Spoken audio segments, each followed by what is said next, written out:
right now.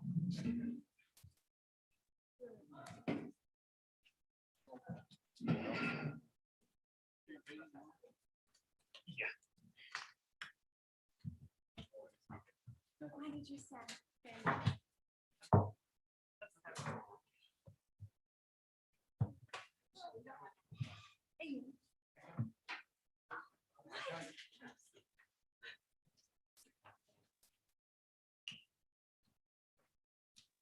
That is terrible. That seems like a terrible thing to do.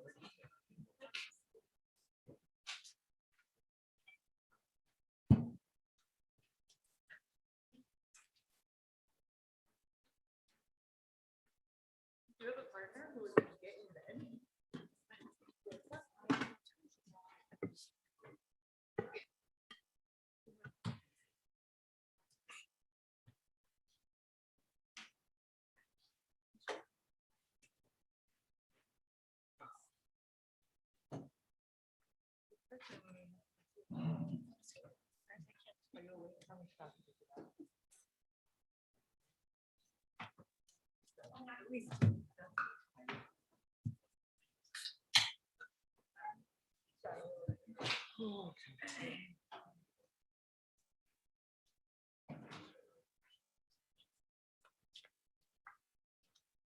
Right there.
Good evening, ladies and gentlemen. I welcome you to the Midvale City Council meeting on this 7th of September, 2021.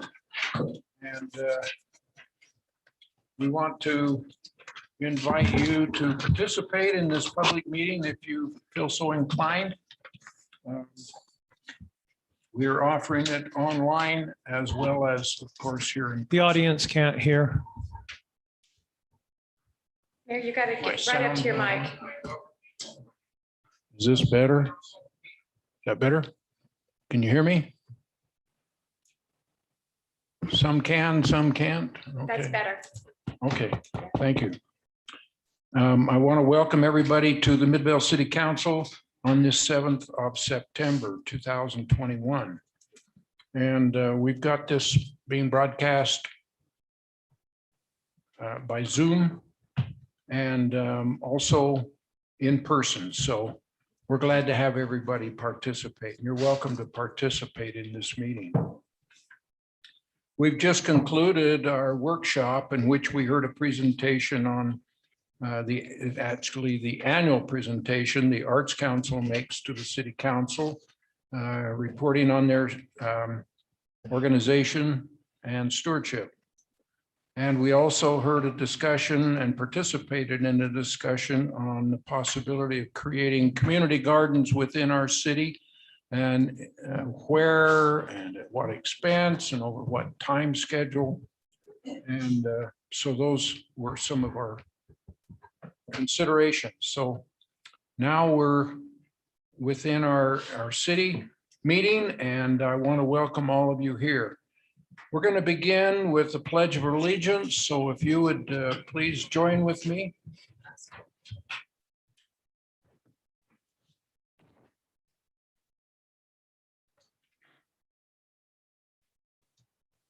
I pledge allegiance to the flag of the United States of America and to the republic for which it stands, one nation, under God, indivisible, with liberty and justice for all.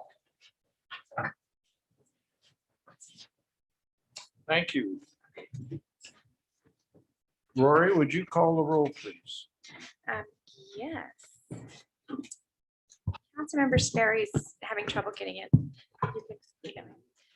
So he's coming. He's on Zoom. Councilmember Gettle, Here.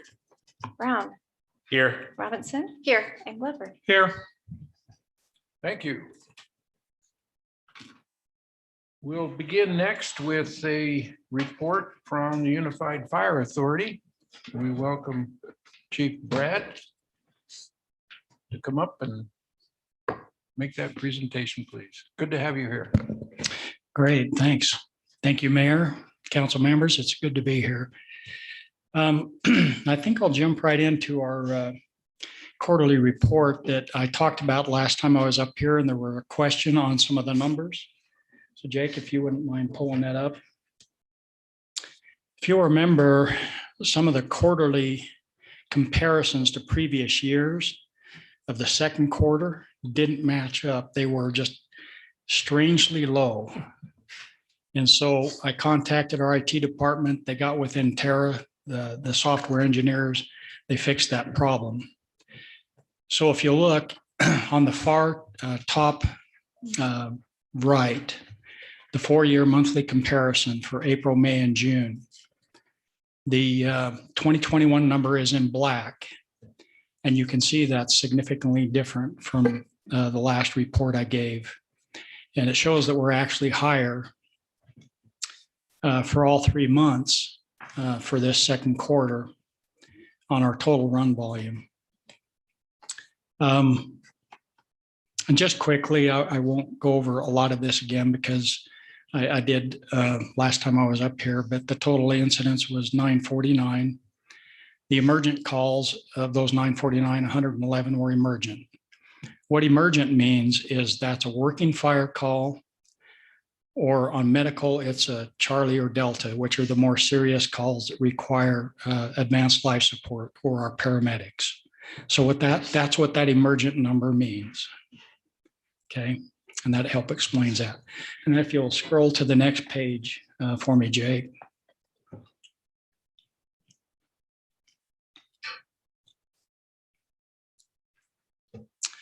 This just, this is the map of the city, and this shows where most of the calls were located. Most of the calls are medical. That's kind of the lighter green dot. If you're colorblind like me, it's kind of hard to tell unless you really blow this up. So you're welcome to do that. Go ahead and go to the next one, please. This is interesting. This gives the call density, the areas where most of the calls are received that we respond to. And you can see that 7200 South corridor is the heaviest area for our calls. So I just wanted to bring that back today to clarify those numbers. Any questions on that portion? Thank you, Chief. Okay. Just real quickly, I'll be brief. Recruitment efforts, we had 779 individuals registered to take the initial written test. This is for new firefighters. And if you'll recall, we run a recruit class of cadets once a year. to keep up with retirements and other vacancies that we have. Of those 779, we only had 448 actually test. 92 of those are now going to move forward in the process. That'll include an oral interview board and a physical aptitude test. Deployments, I spoke about that a little bit last time, but just as an update, Salt Lake Task Force 1 has been reassigned to the River Complex fire near Etna, California. They were in southern Utah, and they've been reassigned due to need. Engine 301 is now home. They're in for maintenance and R&R. Give them some time off. They put in long hours, and we want to give them some time off to recuperate before we send them back out to the stations. Engine 302 is still assigned to the Caldor fire near Placerville, California. In addition to helping with several of these EMAC requests, August was really active for our UFA wildland crew. They responded to fires in Montana, California, and Idaho. Locally, they fought the Parley's Canyon fire, which I'm sure everybody kept up on that. We are so grateful for the rain on that, I'll tell you. If you'd like to go and visit our UFA YouTube page, we have a spot on there about our wildland crews and what they're doing right now. It's a really good piece to see. I have some sad news. Retired Captain Chad Hancock passed away August 11th at age 48. He was a U.S. Navy nuclear engineer for 7 years prior to joining UFA, where he worked for 17 years, retiring in 2014. He was very beloved and respected by everyone at UFA, and we were really sad to hear of his passing. Retired Captain Jack Caldwell, who worked with Salt Lake County from 1963 to 1993, passed away August 18th. We're also sad to hear of that. The construction update, let me just talk kind of globally about a few stations, then I'll get to the important one, Station 125 over here. Station 102 in Magna is going to be demolished in the next 2 months. The crew going to temporarily move to Station 111 the end of September while construction of the new station takes place. Property's been purchased for Station 251 construction in Eagle Mountain. And UFA is working with Eagle Mountain City on a ground lease agreement for a new location for the Station 253 there. Talking to Chief Burchett, your Station 125 over here. It looks like they are going to be finished with the footing and foundation September 21st, which means you're going to see vertical construction very soon. And that's always a good thing, right? So we're excited about that. So they're moving right along there. Just quickly, some retirements that you may be interested in. Firefighter paramedic Jason Smith retired August 16th. His last assignment was Station 125 here in Midvale. He's retiring after serving the community for 20 years. Engineer Vance McKean retired. Some of you may remember Vance. He worked for Midvale Fire for many years as an engineer driving the engine and ladder truck.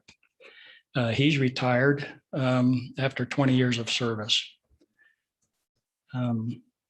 Really like Vance. Hate to see him go, but wish him well. That's really all I had for tonight. I hope that was brief. Any questions for me? Questions for Chief Brad? Chief, real quick question. People are asking about the plans for the park area with the new construction of the new fire station. Do you have any info on that, what it is to become or what the plans are for it? I don't, Councilman Gettle. I don't know the answer to that. I'll see Chief Burchett tomorrow. I'll ask him and see if he knows. And I can respond back to you or Matt and Whichever. Both. Whichever. How about I respond to both? That sounds good. Okay. I'll find out. Okay, thank you. You bet. Other questions?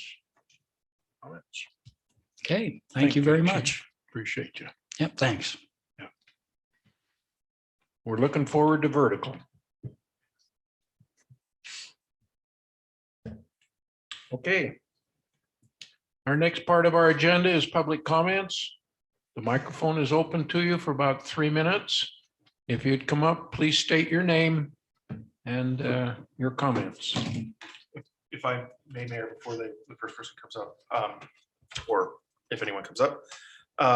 At the last meeting, the council had asked that we make an addition to our agenda indicating that people who were not interested in participating or in providing their public comments in person in this meeting, that we give them an option to send those in previous to the meeting.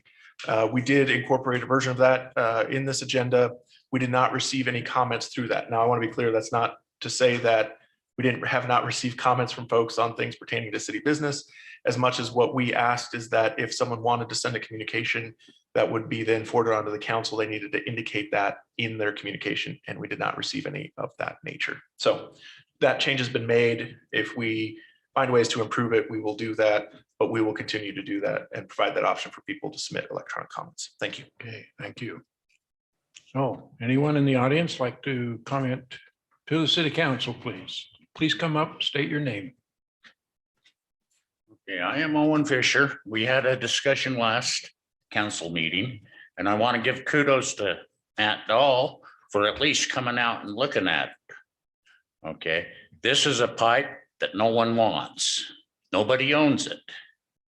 Okay, there are storm drains attached to it. So, you know, what do you do? Who is responsible? Once again, I'm going to ask this council to make that phone call to the Public Works to repair it. Back in 2017, Roland, in his deposition in 2020, said that he had repaired the line not 10 feet from where it was broke. Historically, there's gentlemen's agreements. Somehow they got lost when it was transferred from Salt Lake County to Midvale, this area. Somehow it all got, it's the same line that goes from Second East down to State Street.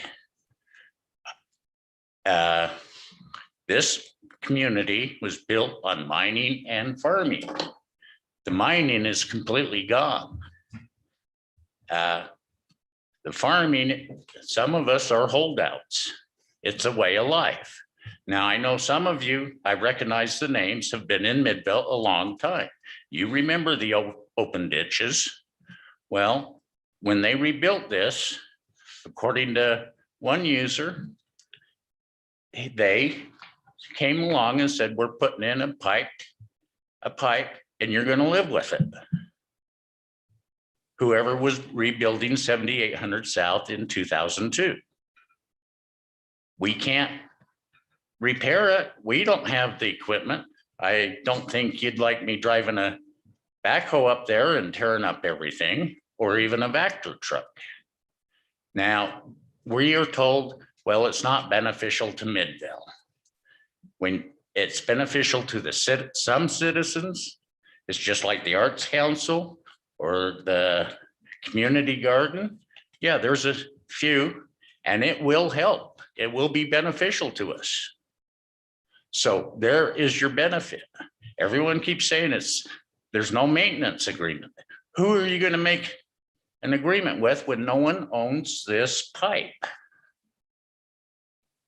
Okay, now you're getting this, I'm done, from someone whose first grade teacher wrote home, Owen needs to talk more in class.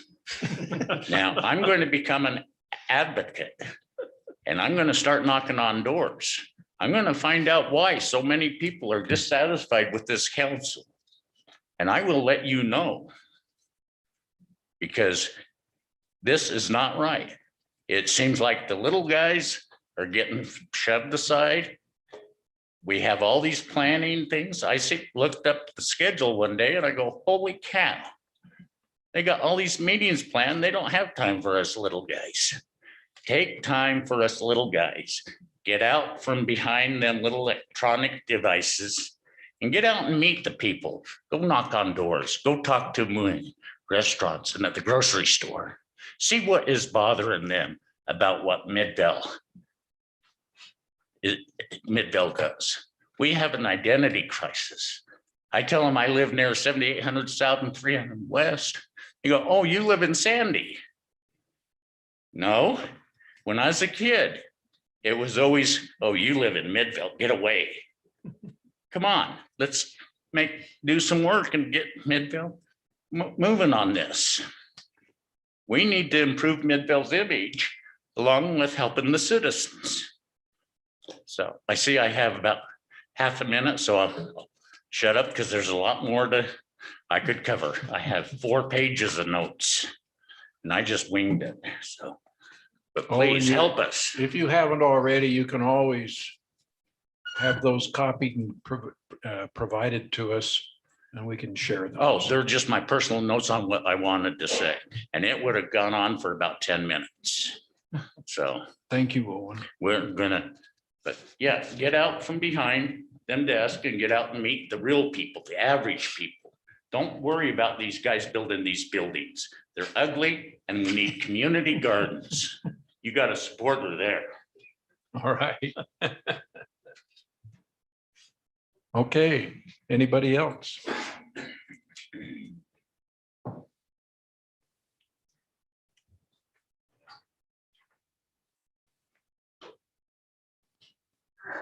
What did you find? An old water pipe. My name is Wayne Sharp and I have a piece of old Midvale history. I've had it for years at my shop. I've actually had 2 sections like this. And I know you've been talking a lot about the old water pipes in Midvale, right? The sewer and the water. This is one of them. Okay, it's back in the day, like the late 1800s, early 1900s, they used to have wooden water pipes and they were wrapped in wire.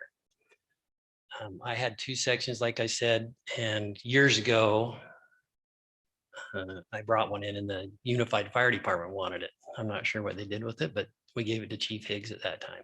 Chief's gone, so I don't know. Yeah. But Paul, you probably remember when I brought it in. Yep. So I have this section, I no longer want it. I didn't know if the water department might want it, or I'll check with The water department wants it. they dubs it. If you try to Google, it's pretty cool. They're usually. I will sections- say the museum does have a piece, so we're not stealing from the museum. All right, y'all just set it over there then. So I got a call years ago when they were widening the State Street Bridge. And that's where I got it. Somebody called and says, hey, you're a Midvale guy. You might want this. You're a construction kind of guy. So I went and got both pieces and there it is. Little bit of life coming back. I'm glad we don't have to repair those anymore, Glenn. Agreed. And I don't know if there's truth to it or not, but I have heard there's still a line like that in service in Salt Lake City. So it's pretty interesting. It is. You think that And- works?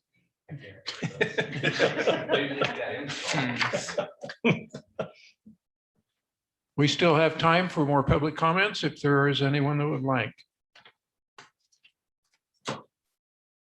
Seeing none, we will now move to our council reports and begin with Councilmember Heidi Robinson. Thanks, Mayor. I have nothing tonight. Okay, thank you. Councilmember Paul Glover. Likewise, nothing for this evening. Thank you. Councilmember Dustin Gettle. As someone who has recently knocked 350 doors over the past 3 or 4 weeks, I agree with you, Roland, that all of us could do a better job of getting out and actually talking to. Owen, sorry about that. I agree with you. It's very important to talk to people who live in Midvale and not just the developers, as you mentioned. So I appreciate those comments. Mayor, as I mentioned in our workshop, I would love to get that Christmas set up back over at the old City Hall building. And judging from the room, it sounded like there was pretty good support for that. So I would like to hear, Matt, you said, just generally, you talked about it today. Any updates on that? Yeah, just First of all, I think most of the emails that I get from you on a Sunday are some of my favorite emails that I get from you. And, or I guess maybe it was on the holiday, actually. Yeah, I think, I was thinking about it all weekend. It felt like a But, Sunday, yeah. but Yeah, it was Monday. and so we today met as senior staff. Among the things we discussed were the need to continue to put on events in the Main Street area. As part of that, Nate, in his role as community development director, had indicated that he was interested in trying to see if there's a way of combining a Main Street event with this vision sort of for recultivating some of the our traditions on Main Street as far as holiday lighting and that kind of stuff. And so we're supportive of that idea, and we will work on what that's going to look like and if we need any additional funding in order to make something like that happen. Okay, that sounds good. And for anyone who wasn't at the workshop, so the old City Hall building, which is now the Performing Arts building, used to have Christmas lights wrapped around the entire building. The Midvale City used to be lit up as well, and they've put a Christmas tree on top of the roof. So in speaking to some other council members and again, knocking on doors and talking to people, a lot of people have said that they would like to see that tradition return to Midvale. And I think as part of our Main Street revitalization program, that would be a very easy thing to do. And I think it would get a lot of people out on Main Street and eyes on historic Midvale. So I look forward to bringing that back, hopefully this year. I know the Arts Council said they could be more involved next fiscal year, but hopefully that won't stop us anyway, as the city. That's it for me, Mayor. Thank you so much. I think we could ask for the snow also. Yeah. Yeah, there's a beautiful picture, and I'll bring it next time and see if you can put it up. Just an absolutely lovely photo of the building, snow on the ground, snow on sidewalks were cleared. So I don't know if you were involved in that back then. But yeah, it's just a magical moment that was captured in this picture that seemingly everyone in the Arts Council knew exactly what picture I was talking about. So that's it for me, Mayor. Thank you. Right. I just want to make sure. I'm a Scrooge with this stuff sometimes, I guess, if we could just include the idea of all, of the holiday, maybe not just call it Christmas or whatever, right? Because there's other people. That's why I'm a Scrooge. I almost don't vote for him because, I don't want, people thinking we're favoring something or not. So I always stay away from it, but I do like it. The picture's great. If we can just include, make sure everyone in the community feels Be inclusive. be inclusive with it. Yeah. Thank you. Gwen Sperry, you have any comments? Nothing this evening, Mayor. Thank you. And we'll finish with Councilmember Brian Brown again. Yes, I just have a couple things. Utopia is in full swing in the district now. I would recommend everyone signing up for it. I've signed up for it. It is so much faster and so much better than Comcast. I've yet to have an outage. It took a lot to get to that point for our district, but it's about near 100%. So, always encouraging people to sign up for that. The next thing is kind of out of our jurisdiction, but I just think it's important to just publicly discuss. In Salt Lake County, Canyon School District has the most COVID cases per 100,000 student. And inside Canyon School District, the city of Midvale is the worst city for COVID cases in schools, and it's not close. Every single one of our elementary schools is in tier 2. Our junior high is in tier 2. Luckily, one of them's online, so we can't because they're union or whatever is online, I believe. But in our high school, no other city in the county or at our school district is anywhere near our level. And as we get these updates for the city, shortages and whatnot of our employment, it's just a sobering reminder that someone being sick, someone doesn't have to die for it to be pretty impactful. A kid missing school means everyone in that home usually has to stay home, which has an economic toll. As we see, you lose a couple employees, you could really damage a company. For being geographically the smallest city in Canyons, I believe, to be the worst is kind of embarrassing. But we are the densest city, I think, in Canyons, probably. So that's something to take into consideration. We probably are also the only one with a homeless shelter, which happens to be a family resource center that feeds into 2 of the elementary schools, which probably maybe exaggerates the problem. What I'm just trying to say is, let's try to be good community members and do our part in Midvale. We don't want to be known as the epicenter, which is what we're turning into. So, I encourage everyone to get vaccinated and do their part. And that way we can just move forward with this whole situation. And lastly, I just kind of wanted to mention, I've been speaking to a few architects, and the pedestal parking garage thing that we have blossoming in Midvale. A lot of cities will put requirements in that there has to be sort of like a barrier between the parking garage and the street front, right? So whether it's like a restaurant or an amenity for the building, I recommend we move forward with updating our code to do that. Moda is a perfect example from if you're just taking a picture of the building, it looks kind of nice or whatever, but really what you're doing is staring through a parking garage with 2 prison level security gates blocking it. I mean, I think it's an absolutely terrible project, and I don't want a ton more gated communities with grass on top of a parking garage with all of us staring through parking garages. Like we gotta make sure our fronts are, there's a barrier. And quite a few architects I've spoke to said a lot of cities across the country usually just put requirements that a certain percentage just can't be the garage. And I think we should move forward with that. I don't know if council has any thoughts on that, but I think that'd be a good idea before we have a bunch more of these pop up. And that's all I have. Thank you. I can't remember if I reported on this last council meeting. Many of you may have attended the Cruiser for Kids car show at the park about 3 weeks ago. And they donated a lot of money in auctions, in plain out donations. And in fact, one fellow that passed away that owned one of the restored automobiles had such a love for that car show that in his will, he said, sell my car, whatever you get, donate it to Cruisers for Kids. And this fellow lived in Henderson, Nevada. And his son fulfilled that part of his will and donated something around $9,500, which is what his car was purchased for.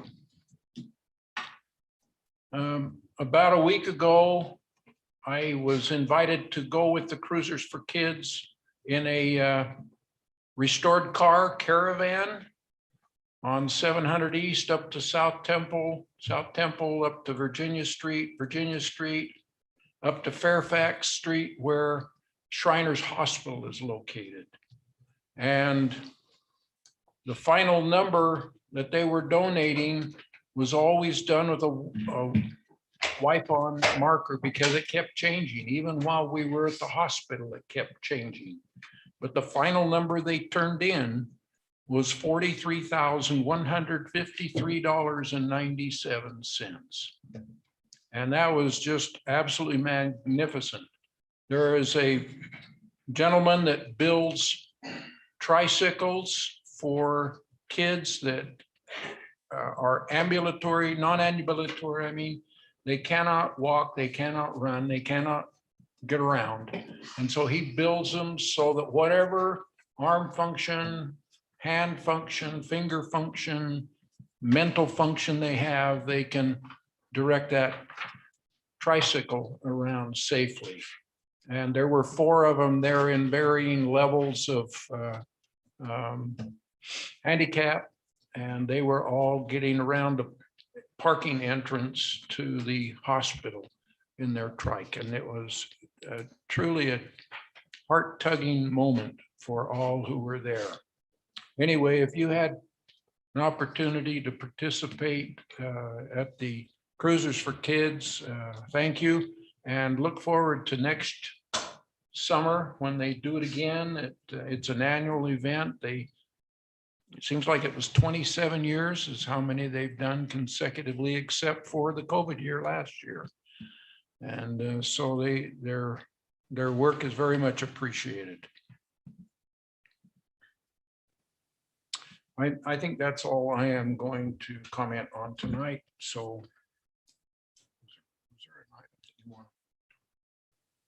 We decided we didn't need to do that. okay.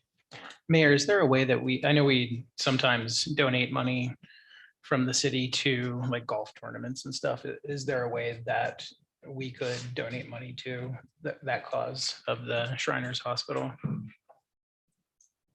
Do they have fundraisers that we could be involved in? I know, like Canyons has their golf tournament coming up. It would be nice to, the Canyons golf tournament, it's nice to donate money to that as well. But, for what you just described, that seems like a great use of some of those funds as well. I think we just need to talk to the agencies that would like to have the donations, see what we could set up in conjunction with them. Okay.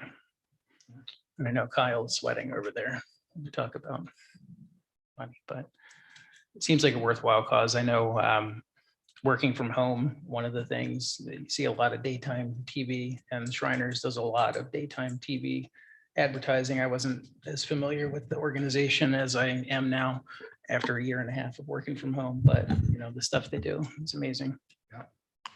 Just as a side note, Councilmember Gettle, this is one of the topics we do want to discuss at the budget retreat is what donations do we make to certain organizations and what's the process for determining who receives city dollars. But it would be entirely possible. Okay.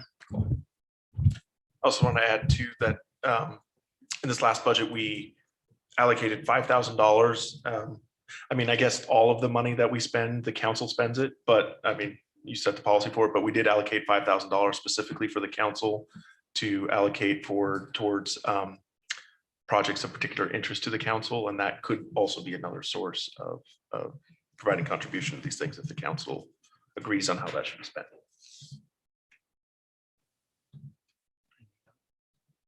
All right, that's it. And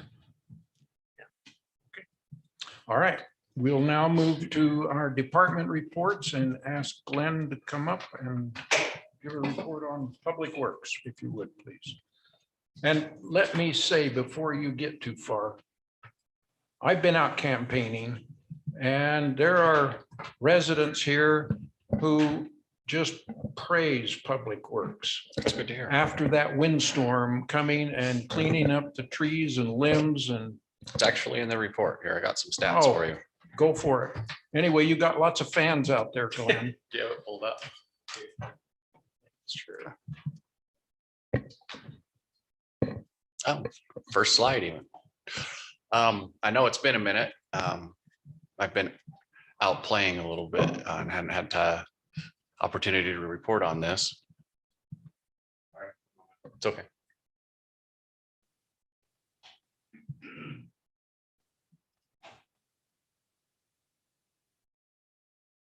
That's good. That's a good starting slide. This one.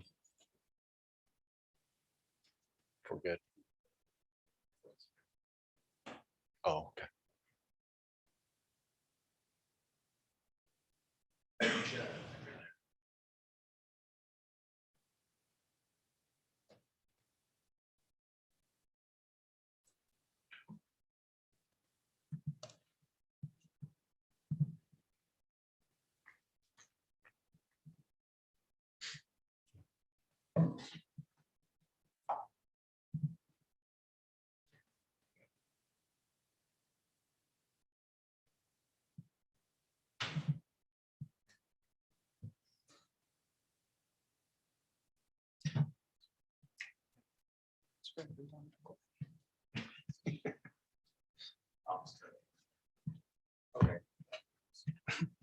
Glenn, that works for everyone but you. All right, let's regroup. This is why I told the Arts Council not to do a PowerPoint. You let me know when you can click. Just click. Click. Right now.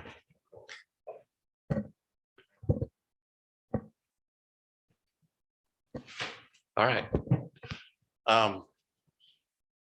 So Mayor, thanks for providing some of that good feedback. And we did have residents come out and talk to the staff, face to face, and express some of those same feelings. So it was good. It was good to hear that, and good to have our staff have that interaction. But just to put things into context as to how big of this storm was, we spent a little over 12,000 hours, labor hours, so staff time,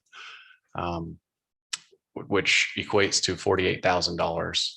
Our equipment hours were again around 1,200.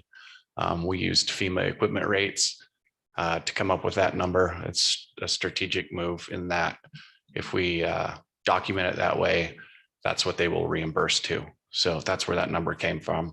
And it's pretty accurate. So another $50,000 in equipment.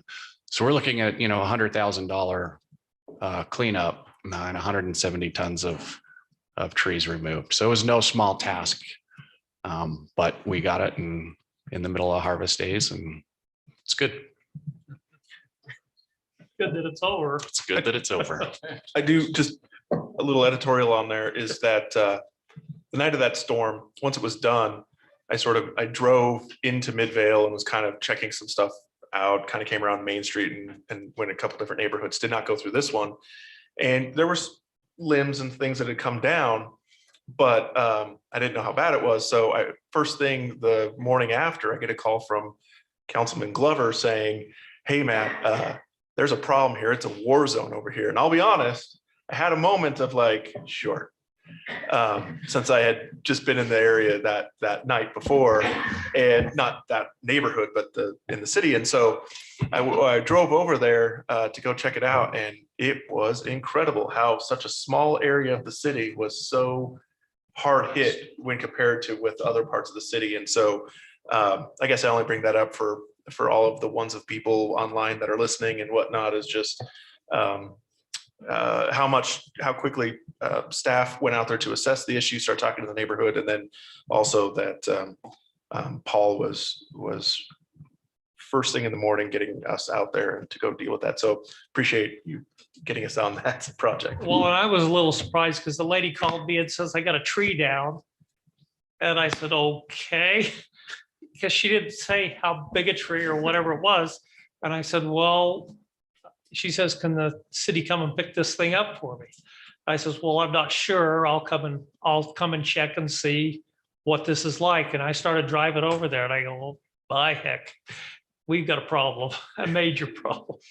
I had to reverse the congratulations that was coming my way. Not that Public Works didn't deserve their part with their power equipment, but so many neighbors organized to get the stuff out to the street, cut up and stacked up on their own with no reimbursement, just donated time to neighbors, church members, committees, whatever they had. Yeah, I'll second that. We did see a lot of cooperation Yeah. out there in the community. Yeah, so it was a great organization on the community's part. And then we were so grateful that Public Works had the power equipment to then lift it up and haul it out en masse. That was great.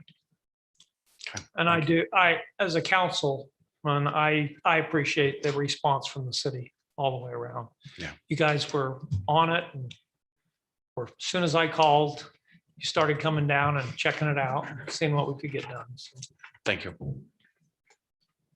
Where'd my clicker go?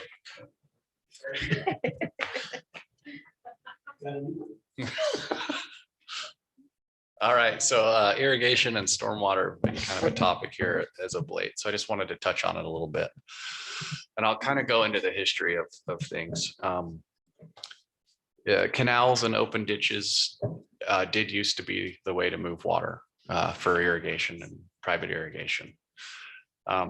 As development comes into communities, typically the ditch is piped. There is no requirement to keep it a ditch. There's just a requirement to provide a conveyance as it flowed previous to the development. And so that has happened throughout history and within Midvale. And then as more development came in, those pipes were there. And rather than, well, pre-2000, stormwater was not regulated very well. That has changed. It's regulated both environmentally and in its design criteria. And the city will need to work towards separating the irrigation and storm systems. And we have done that, and we will continue to do that. And we can only maintain the portions of the system that are shared. And are there any questions on that? So if there's, because I know down State Street, they had irrigation and that was our storm drain, period. Probably, yes. It was until they put in the new, Correct. and then they put in storm drains when they put that in. But before that, it was, everything was went into the shared. storm drain and that was it. Yeah. And they had there was a major storm drain going down 7200 South on the north side. It was an open, and they used it for irrigation and they used it for storm drain. So I guess my question for this gentleman, and he's gone, but anyhow, Okay. so what do we do to help? And I mean, whether it's our responsibility or not, it's got to be somebody's responsibility. Yes, it is the So- private irrigator's responsibility. So- It's a private utility. Okay, so I guess my question is if it's not our responsibility, what pressure can we put on the irrigation company to take care of their problem? I mean, that's, to me, that's what we need to do. At Yeah, least, we don't really have any authority unless they cause flooding and damage, and then we can come in. But we're not a regulatory agency over those private irrigators. It is just their system to maintain. It's similar to, I'll use Smith's grocery store as an example. The city required them to put in a storm drain system for their parking lot, right? And it connects to our system, and there's some criteria and things, and there's maintenance agreements and whatnot, and they need to maintain that system. The city does not maintain that system. It's there for their use. But once it enters the city system, then yes, it's ours. It's basically that concept. If it's shared, then yes, there's some shared maintenance. Shared being the key word. so I guess I go back to what can we do as a city?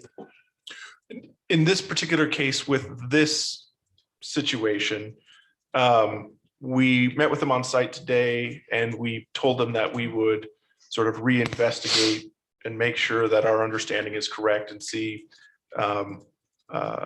make sure that our understanding of the separation sort of makes sense. I do think that there's probably a possibility for us to help them with this specific break, but we also need to make sure that it's clear to the folks that are on these systems where we are not receiving public good out of it, that there is an understanding, and we'll do that with this one if we help out, which is to help that, or make sure that it's clear to them that we're not going to be regularly maintaining that going forward. I'm repeating a little bit what Glenn said though, which is that if it's shared though, there is shared responsibility, and we will continue to help with the equipment and things that we have. Yeah. Okay, so I guess my question is, if I'm this gentleman, okay, what is the city going to tell me that I need to do to resolve the problem? Do I need to Pay for it. sue? Well, I'm just asking. My suggestion would be to hire a contractor to come out and camera and TV their pipe, see what the damage is, and then get estimates on repairs. Okay, so is it the landowner or is it the actual irrigation company that owns this? Who It's owns the it now? folks that receive the irrigation water. And I don't have a list of users, but whoever those folks are, that is their pipe to maintain. Because he Similar adamantly to an said, HOA kind of situation, except on a pipe. It's your own water line into your house, from the connection to your Correct. house, like I had to do mine. Correct. And this is not a new issue and a new problem, new to Midvale, because we're uncovering some things here. The other reason that I think that we are struggling to say specifically what that thing is because one of the biggest struggles that we have is that this system is so old and there's no real agreements that are sort of governing it. And we want to make sure on the one hand that we're treating people fairly, but at the same time, we're trying to strike a balance between our ability to maintain things. I'm repeating myself a little bit, but maintain those things that are providing public benefit, and then also making sure that we're not spending more public dollars on private property. And so Glenn's response is the best thing as far as if we have clearly determined that it is a private facility or private utility, is that it is their expectation, just like anyone else, to maintain that. And that's why we're sort of double checking to make sure that there's not something that we missed in that system that would otherwise. We are still researching. One of the other problems that concerns me, and I don't think I've communicated it, but when we take city equipment and city staff and work on a private piece of infrastructure, we're opening up ourselves for all kinds of liability. You know, we damage the pipe, somebody gets hurt, then there's an expectation that it continues. And then how do you tell the next person no that's in the same scenario? And so from a public works perspective, if there's not an agreement, then there's definitely a private, shared and separate system that we just need to follow. I guess who provides the water? The canal company and so they ultimately, have aren't they responsible? No, the users of the weir, the canal company is very clear in that once it leaves the canal through the weir, they are not responsible. It is the water users. It's on them for anything that occurs after that. Well, I can appreciate that. I'm just trying to figure out what we can tell him that. We have communicated this exactly. I think the concept of public good or whatever can be confusing to a lot of people. So I think we steer away from that. I think we go with private versus public. This is private property, this is public property. This is, a public utility. This is more of a private utility to further that discussion. Otherwise, because I could see his point, like it's helping 3 people. That's, community, So I think that's what we need to do with this gentleman. Do we have we done an audit to see how many people still kind of use these flood irrigates in Midvale? I have reached out to the East Jordan Canal Company numerous times trying to get a users list, those that have shares, and they are unwilling to provide that. So I don't know exactly a number. It's just hard when we're like, we're like, there's water issues and there's a drought, and then all of a sudden 72nd or center is just flooded. And I email you, I was like, oh, we have a water main, and you're like, no, that's just and I'm like, oh, this looks terrible. It's horrible for the road. Glenn, I have a question maybe for you or for Lisa. So the gentleman, and it's a shame we're talking about him so much while he's gone. I know. He's raised some points tonight and he raised some points a couple of weeks ago. But both times he mentioned in the deposition, Roland said this. Yes. So has this issue been adjudicated Am I already? good to talk on that? Okay. So what, I almost want to say Wilson. Let's have Lisa maybe cover that case. Well, I don't think she understands I was going to cover exactly what Owen said tonight on that. So Owen said in 2017, we repaired the pipe 10 feet away from wherever. That's true, because at that time, we still had inlets going into that pipe. Therefore, some shared maintenance was on us. In an effort to remove ourselves, we have removed those inlets, and that section is no longer city. So that is where that statement came from. Roland is, what I didn't get in this discussion, Roland was a Midvale employee? He still is. Or still is? Oh, it's the same Roland then? Yes.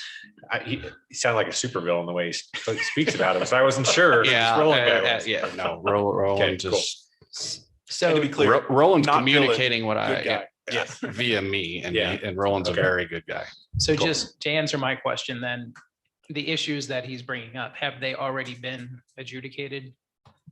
We were involved in some litigation where a property owner claimed that a number of entities were responsible for the flooding of her property and her basement. And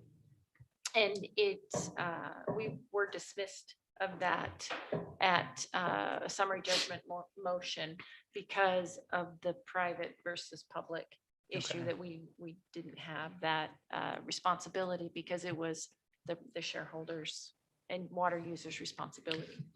So yes. You gave the legal answer, but yes. Is Thank there you. a way to get the water users organized? And He said he was the That, water that would be master. up to Owen. He said he was the He is water the master. ditch He's master. the ditch master. Not now. I thought last time he And- said he No. was. I He would said he not gave it up. suggest the city do that, even if we had no, the contact info, Well, which we can't get. it'd be nice to have a registered Yes. contact. Just for reference, I talked to the head person at the state on grandma, just to try to grandma request it, and couldn't get it that way either.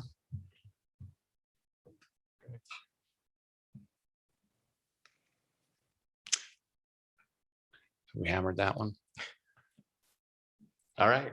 Let's move on. So I just wanted to touch bases. I know we talked about this a little while ago. And the holdup's on me now, well, mostly on me. But we've talked about the traffic committee and the control policy. Going back to some of the concerns that we get for speed humps or flashing stop signs or whatnot. So Keith, the city engineer, and Jeremy in Public Works and I have been working on this. And this is a very basic flow chart of kind of our preliminary idea. But the request would come in, we would direct the requester to an application on the city website. Keith has put the application together, but we still need to get some legal buy off and then get IT and Laura involved on getting that on the website. The application will be reviewed by the city engineer. And then Basecamp's the software that we're going to test out and run some things through. So don't worry about that. And then it goes through and Keith will create to-dos for members on the committee. PD, please look at this, provide any enforcement history, something like that. Then we all meet and decide if it's something that's actually needed or not. Denial obviously is pretty easy. The approval. Recently, we've run into an issue where somebody from the community has requested no parking, red paint. Then we go in and install it.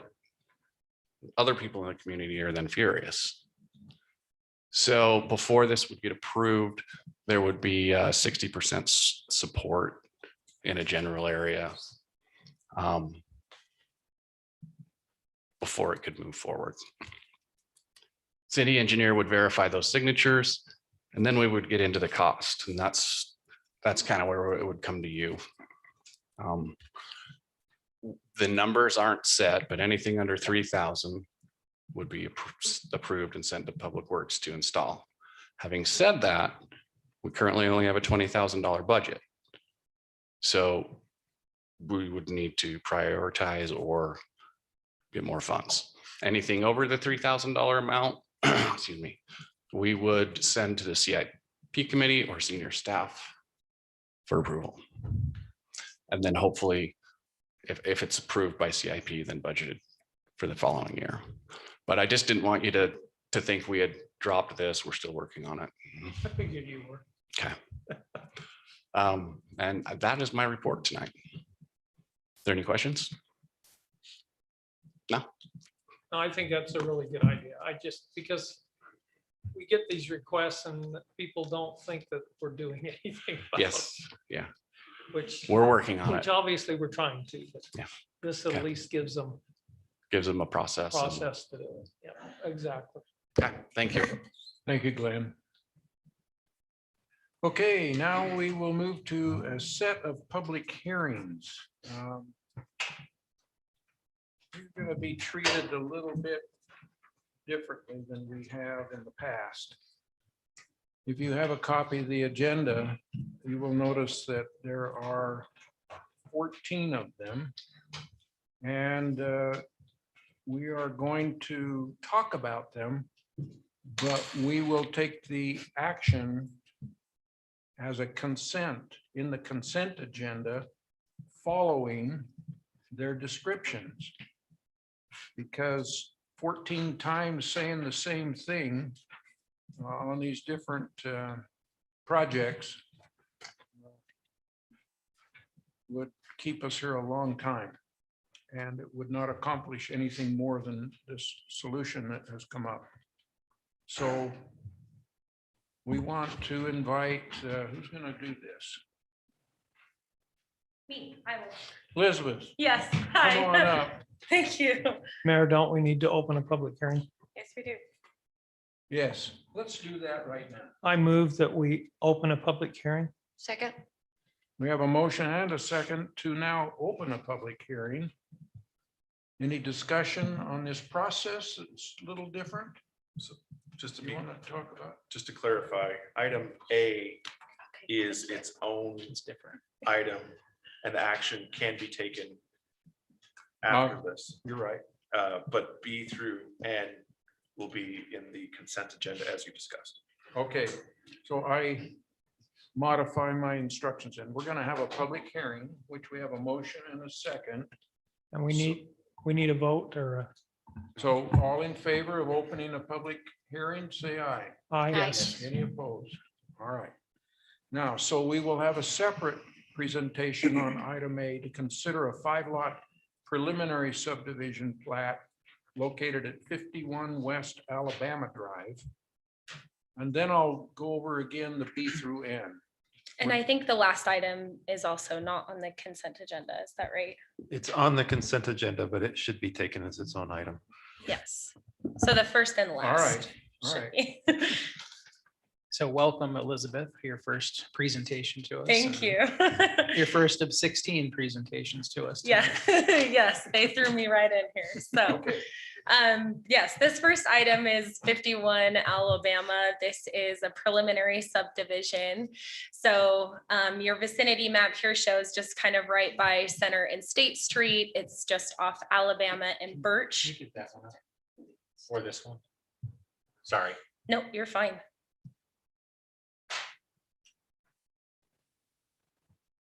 And on that note, while we're doing that, if you could include some of this stuff in the packets in the future, because I don't see this site plan or what it's going to look like or anything. So this is the first time in a long time that I've seen this. Okay. And I think sometimes what happens is we've probably approved it in the past, but so many like council meetings go through it. I'm like, I don't Sure. remember this at all. So if you can at least have like kind of subject property and Okay. the look of it in the Yeah. packet so we can see it before here. So I'm not like, oh, that's Sure. like blown away. I know what this one Yes. is, so it's not as big of a deal, but Okay. I appreciate that. Yeah, we can do that. Thank you. Okay, so that is the subject property we were discussing.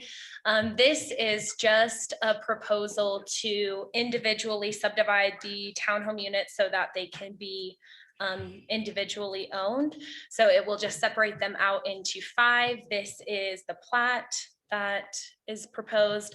These are the same conditions of approval as listed in your summary report, and then the motion has also remained the same.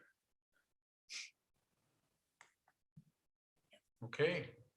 Any comments or questions on this? Well, let's open it up to public.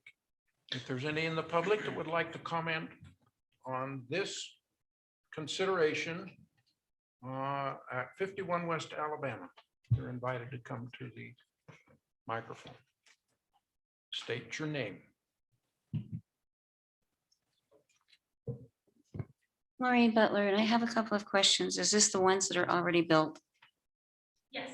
And these are the ones that you're working on? So there are no further ones that are wanting to be done? Correct. Okay. They went up really fast, and when they first started and when they were first proposed, I did object to them. All of a sudden, they were being done and I had no clue. So I was kind of disturbed because there was another one that was open on Birch Street that was a duplex that was supposed to be done 2 years ago, and it still hasn't been done. When I did come here, and there's a lot of the neighbors that would not have been happy with this and are not. I also commented on the fact that the road is only 25 feet wide and that there was terrible parking and that it was awful. In this construction time, I have called Keith Ludwig 400 million times, I'm sorry. We have side loaders going down that street. Now, someone said that that's just going down to the construction site. It's not. It's BH Hanson's, and they're going side loaders down that street with cars on both sides of that street. And then I've watched the side loader sit at Birch and 75, waiting for a car to back up or find a parking lot or some kind of a destination so that that side loader can come in. And why those side loaders are even going down the way, I don't know. With this construction that's being done, Birch is not a big street. 5, 6, 7 houses have been purchased on that street and put up for sale in this last year. I know one that wants to be subdivided, that wants to have another house put on it. There's one on the corner that can't right now because they have 2 structures and they would like to have put 2 other structures on it, and they can't right now. The duplexes are still being built. I have no idea what these other ones are being built, whether they're going to be people or whether they're going to be developers. All I know is that what's ever happening down at the end of Alabama is going to make terrible traffic, that it doesn't matter. And I know because of history that traffic control will always go for the developer. It will never go for the people. Birch will be impacted. Alabama is not a big street. Birch is not a big street. And I would just ask that something be done about it. Alabama can go, I mean, they've already started it. They're almost all done. It's just that I wish that somebody really would have thought. Like I said, I get side loaders and dump trucks and cement trucks trying to go up and down this little tiny street all the time. And it's the same way. I've never seen a developer yet ask the neighbors, doesn't matter. And I know what's going to happen when it comes down 72 with Joe Morley's, with the old Safeways. And you guys, and it doesn't have anything to do with you guys because you just get the finals. It's all the city staff. And I know that's where it comes from. It's all the loopholes and all the legalities that you guys have to take over and say, okay, I'll go along with it. But it's really, really hard being part of the neighborhood. Thank you. Thank you, Lorraine. Any other comments on this? My name is Jim Abraham. If you can put the map back up, I'll show you. I'm in the adjacent property. And just have a question from Ms. Arnold. The stuff you showed on the screen before, can I get a copy of that? Yes. Okay. Yeah. That's it. I would concur with the previous speaker about the traffic problem. And I've had those loaders on my property doing even more damage. So And that's something you can look into, Matt, right? It's a pretty common complaint we get whenever this type of construction is going up. And we typically have our folks go out and take a look during the day when the construction's happening and seeing where those vehicles are parked and reminding them gently that they're not to disturb the neighborhood. okay, that's it. Thank you for your comment.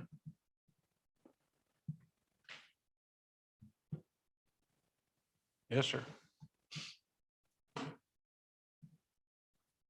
So my name is John Heiner. I'm the developer of this piece. My father's my partner in it. We're small developers. You know, I hear the concerns here and we take them very seriously.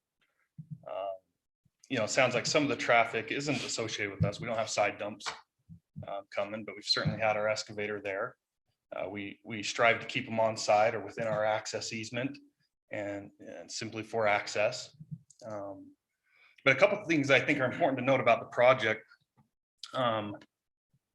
You we continue to hear, the traffic and parking concerns. I think it's important to note that we're trying to address that. We have two car garages in each unit.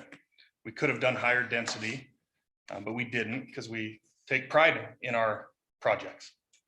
I don't know if you guys are familiar with that piece prior to us coming, but it was a non-conforming property that was against the uses of that area and housing cars and didn't look good. And so we also feel like we're doing our part to really beautify the area in the spirit of the TOD zone. It's actually going to serve as a great buffer from residential to higher density residential and commercial. So we're pretty proud of the development and back to the parking. So two car garages, and we have parking on site. And so our plan is to self-contain both our guest and our resident parking. Trying to think of the other things here.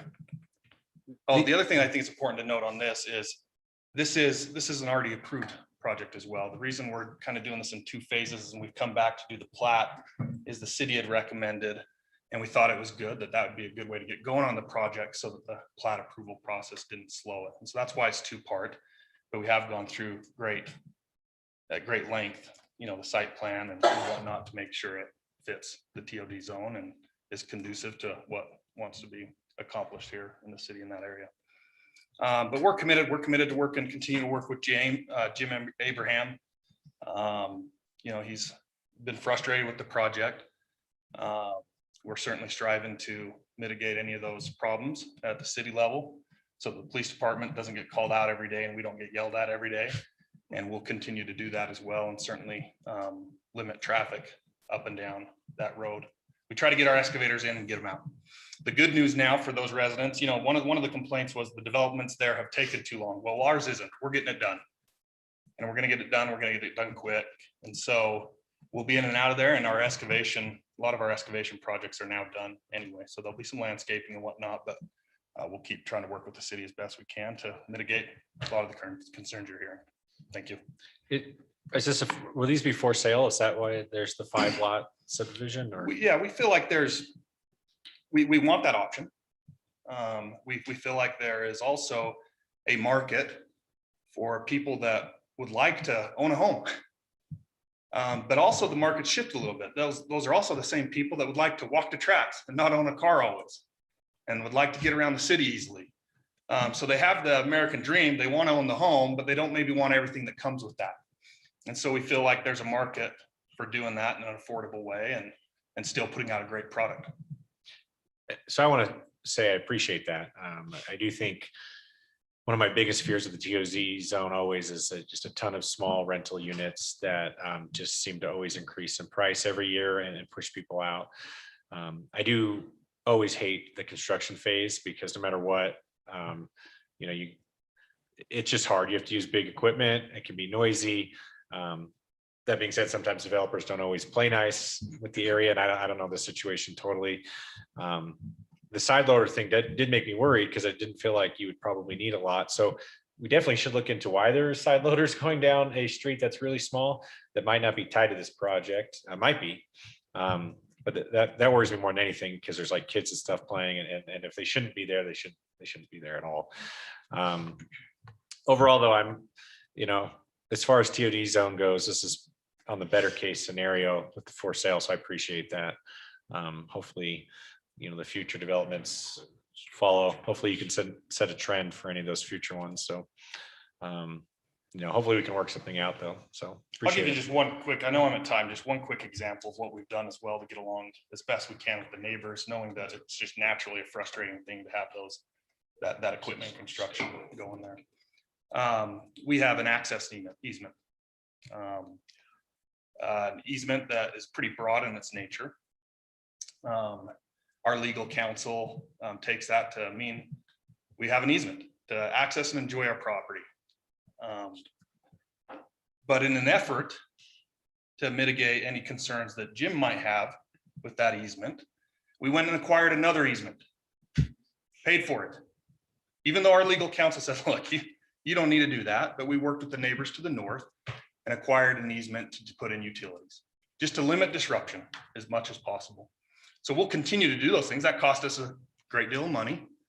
But we'll continue to do those things because we plan as it stands today, keeping them and being here for a while. But we'd sure like your approval of this preliminary plat for the purpose of some of these TOD goals that we know the city, ourselves and the city are. Thank you. Thank you. Mayor, I would just like to say, we've had developers who've come to us and have listened to the neighbors' concerns, I won't say complaints, concerns, and said, well, like it or don't like it, we're doing it. So I definitely appreciate, what you just said and how you are working with the community as best you can while still getting the job done of what you need to do, and that's build the units that you've been approved to build. So thank you. And getting the easement upon easement is another just example of responsible development in the city that I think we're all looking for. Are there any other comments from the public on this? Come up. Yeah, just we love Mr. Heiner. They haven't spoken to me in months. We're involved in a lawsuit with them to settle this thing. So just appreciate meeting with them when the time comes. What's that? Surprise. So I would dispute Mr. Gettle. Yeah. There, they haven't talked to me in months. And can you put up the property again?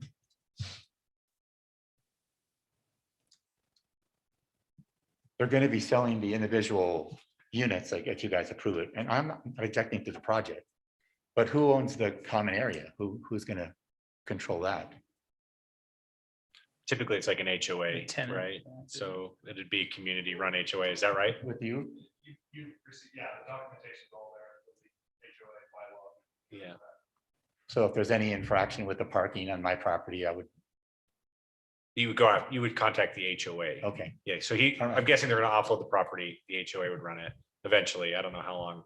Usually a project like this, the builder might hold on to the HOA for some period of time, eventually turn it over to the residents, your owners, and then that's where we go. Okay. All right, thank you. Yep. Would there be any other public comments on this? And by the way, I don't know.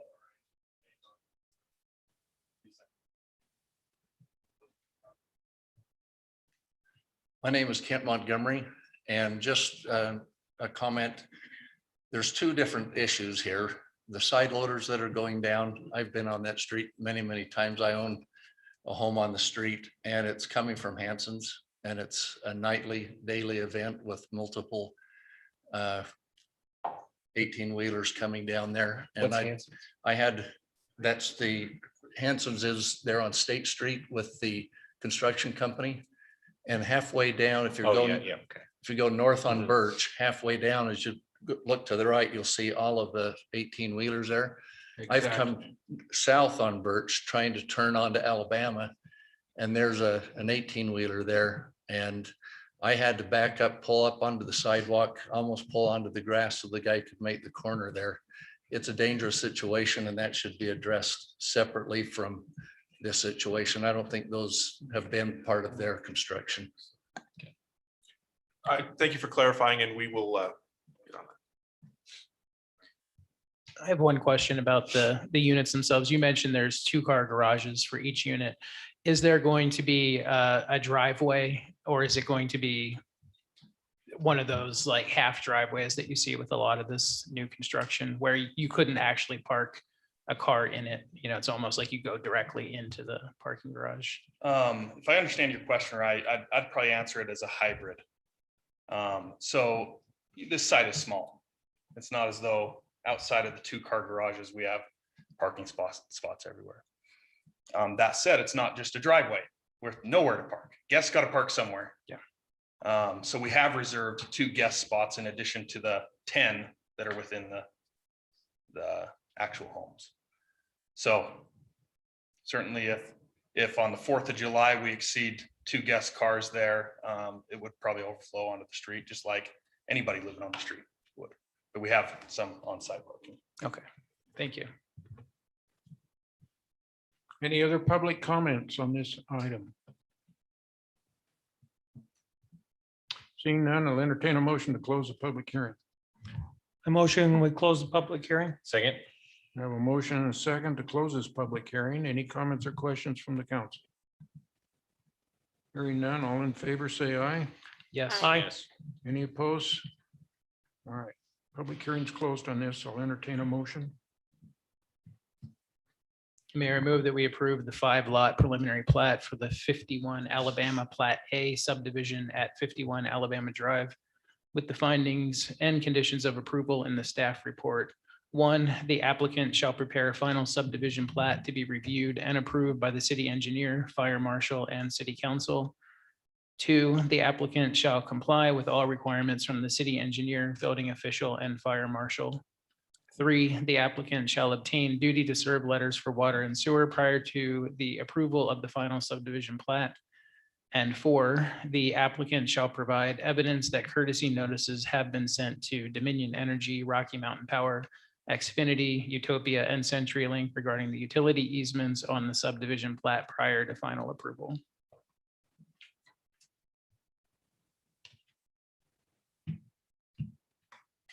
have a motion. Second. Okay, we have a motion and a second. Any discussion on the motion? Rory, Yes, Councilmember Sperry, Aye. Glover, Aye. Robinson. Aye. Brown Yes. and Gettle. Yes. Yes. that sorry. motion passes unanimous. Okay, now B through M. We Oh, need a motion to just- open. Excuse me, We need a motion to open. we need a hearing. public hearing opening again. Mayor, I motion we open a public hearing. Second. We have a motion and a second to open a public hearing on several items. All in favor, say aye. Yes. Yes. Any opposed? All right. So this is considering item B through M. Would you like to explain what B through M is? Yes, so these are a set of final subdivision plats you have already seen for preliminary. These are for phases G through S, and you have already seen A through F. That would be before that. So I will run through this presentation for phase G in its entirety, and then if you have any questions about them, we have the plots for the other subdivisions on hand as well. So this is for phase 1. This is for phase 1G, but all of the phases that are on the agenda tonight are located kind of in that curve between Bingham Junction Boulevard, Blue Magic Lane, and Main Street right there. So all of these are right in that area. This is a copy of the plat. These are fairly similar from condo plat to condo plat. They're either a 10-unit or 5-unit condominium. So there is the plat that they have proposed and submitted. And then the final conditions of approval are the same for each of them. So just the two that are also listed in your summary report. And then the recommended motion has also remained the same. Okay. Council, do you have any questions on this set of actions? I feel like since Elizabeth is new, I have to do my spiel about this project. I think this project is amazing. As far as District 5 goes, this is probably the biggest project of for sale homes, condos, townhomes since Founder's Point. And I know there are a lot of people, myself included, who are very excited about this project being completed. Great.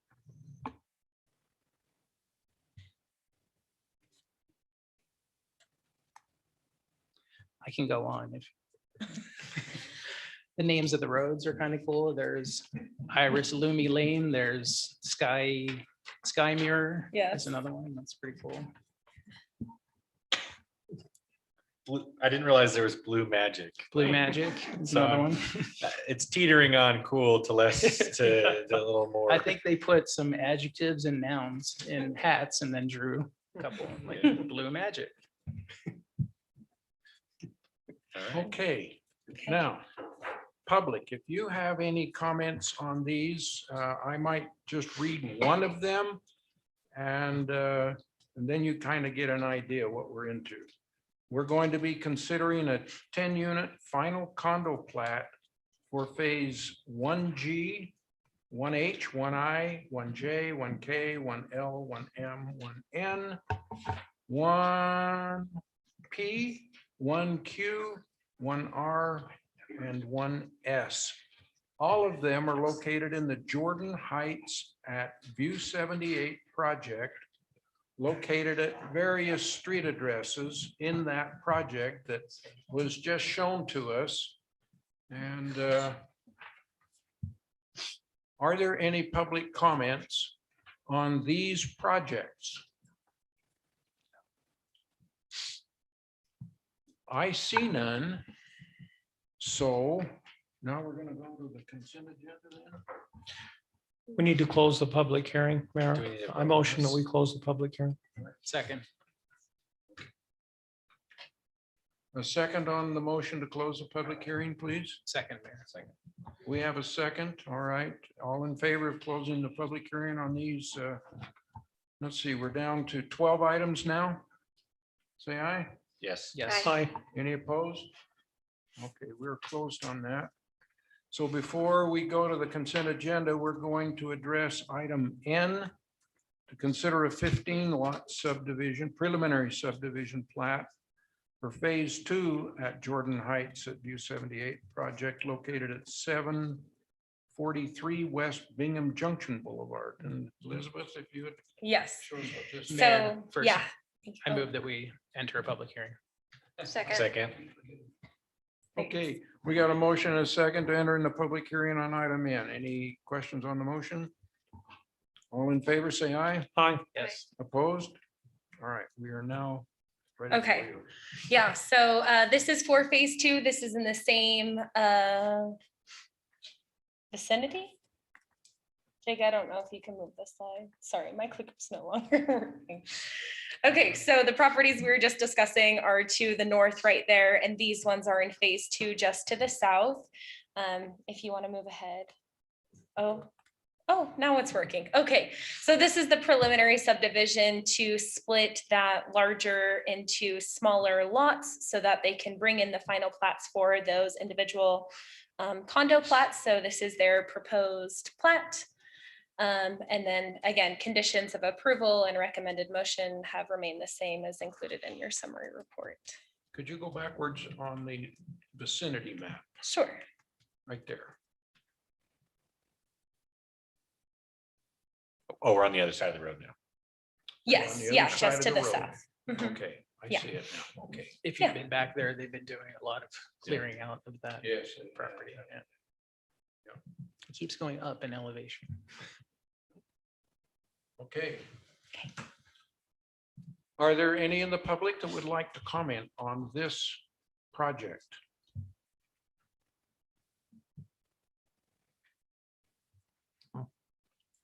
I see none. Are there any questions for Elizabeth from the council? I'd entertain a motion then to close the public hearing. I motion we close the public hearing. Second. Got a motion and a second to close the public hearing on item N. Any questions or comments on the motion? Hearing none, all in favor, say aye. Yes. Yes. Aye. Any opposed? All right, we are now closed, so I'll entertain a motion on item N.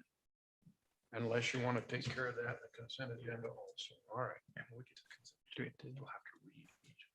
Okay. All right. right. Want a motion for this? We're gonna move and do it all together. it looks like. I do want to say, one thing I do worry about with this project, not the project itself, I think it's great, is I ride my bike down Main a lot, and that building smells awful. Whatever that, The fur factory? yeah, and I can see as it builds closer to that, we will hear lots of complaints. Because if I'm going by like 30 miles an hour on a bike and I'm like, it like hits me, I can't imagine someone on their balcony is gonna like that. So I don't know how we prepare for that or whatever, because it's not a city, right? It's unincorporated. But it'll come because I was very shocked on Saturday when I biked by it. Those of us who live in the area, and I am one of them, downwind. You know, Whenever there, the south wind blows. yeah, there are times when it's, you know, it's pretty bad, but there are other times you don't. It's either not there or you don't notice it. I hope it's not a smell I ever get used to. I hope that when I walk out, it smacks me in the face and I know that it's happening because I don't want to. I don't know, but yeah, a lot of neighbors in that area on Fern, Ivy, you know, it's a major concern of theirs, and There's a hill that blocks it too. So I can't imagine people being, on that side of the hill, what that's gonna be like. yeah. Well, there are already people, you know, new to the area in Parkview who, you know, they're dealing with that already. So. And you on your bike. Good comment. I think we've all had that aroma stuck in our nose. Okay, we are now moving to the consent agenda then. I'm going to, as best I can, read these and then we will discuss any of them that need to be discussed. We're going to consider minutes of August 24th, 2021. We're going to consider a 10-unit final condo plat for Phase 1G at Jordan Heights at View 78 project located at 8355 South Sky Mirror Lane. A 5-lot final condo plan, Phase 1H at 8374 South Sky Mirror Lane.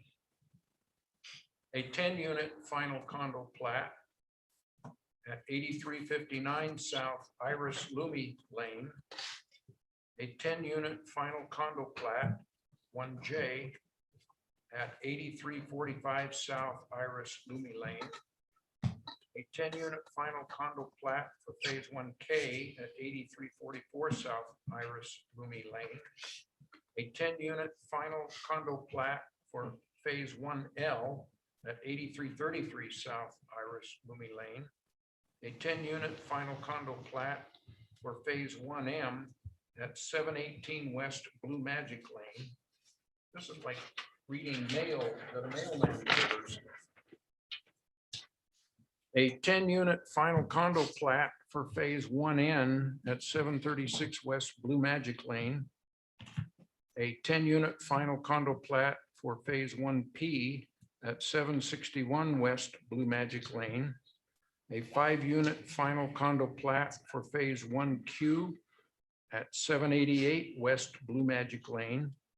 A 10-unit final condo plat for Phase 1R at 754 West Blue Magic Lane. A 10-unit final condo plat for Phase 1S at 776 West Blue Magic Lane.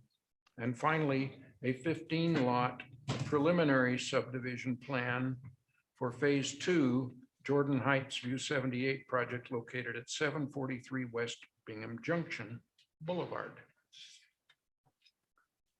That's our consent agenda. Mayor, I move that we approve the consent agenda. Second.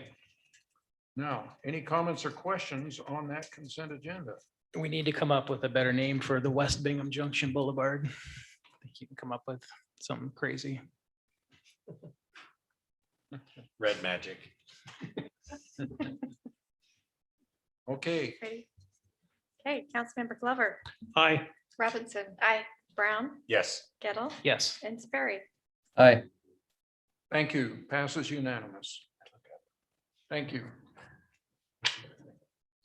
Okay, we have a couple of discussion items. The first is to discuss the fiscal impact of possible unified police department, UPD compensation adjustment. Kyle.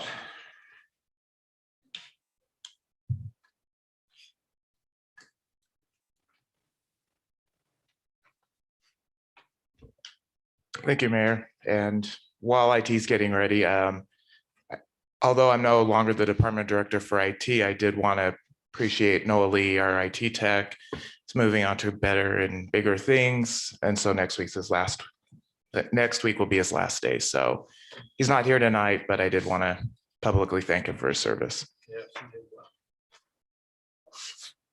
Better? In a public meeting, we'll say it's better. Can we go into a closed session and talk about it?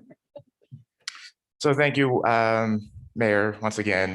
Tonight I'm here to discuss some potential fiscal impacts for the Unified Police Department assessment increases. Specifically, Unified Police Department has discussed needed compensation adjustments for what is going on in the current market for public safety professionals.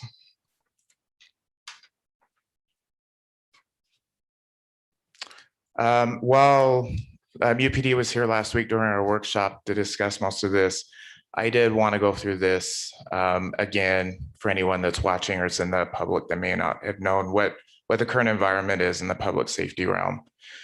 So one thing is careers in law enforcement are not as attractive as they once had been previously. To give you an example, the last Unified Police hiring round, they had 150 applicants. And of those 150 applicants, they were only able to hire 5 due to various reasons, people dropping out, not passing required tests and that type of thing. Some facts about the current UPD workforce is 16% could retire tomorrow, and 34% are eligible to retire in 3 years. So they have a very senior law enforcement personnel, which is great for us. We get that experience, but at the same time, there will be a wave of retirements that are coming soon. And you may have heard in the news, it all started with Salt Lake City in terms of the wage wars, granting quite large increases to salaries in order to retrain and attract employees. I do have a brief timeline up here. As I said, in June, it started with Salt Lake City increasing wages 30% for entry-level officers and then 12% for senior level officers.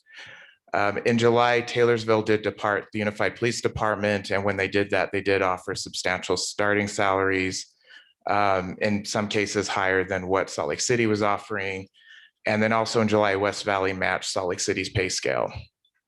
In August, that was followed by South Salt Lake, increasing their base officer salaries 23% and becoming the highest paying agency in the Valley. And South Jordan, West Jordan, and Murray also passed increases in August.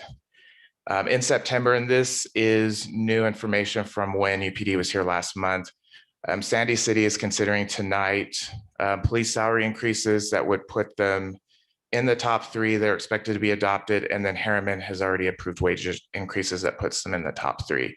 Although everyone can't be in the top 3, so we'll have to see how that shakes out when we see what the final numbers are.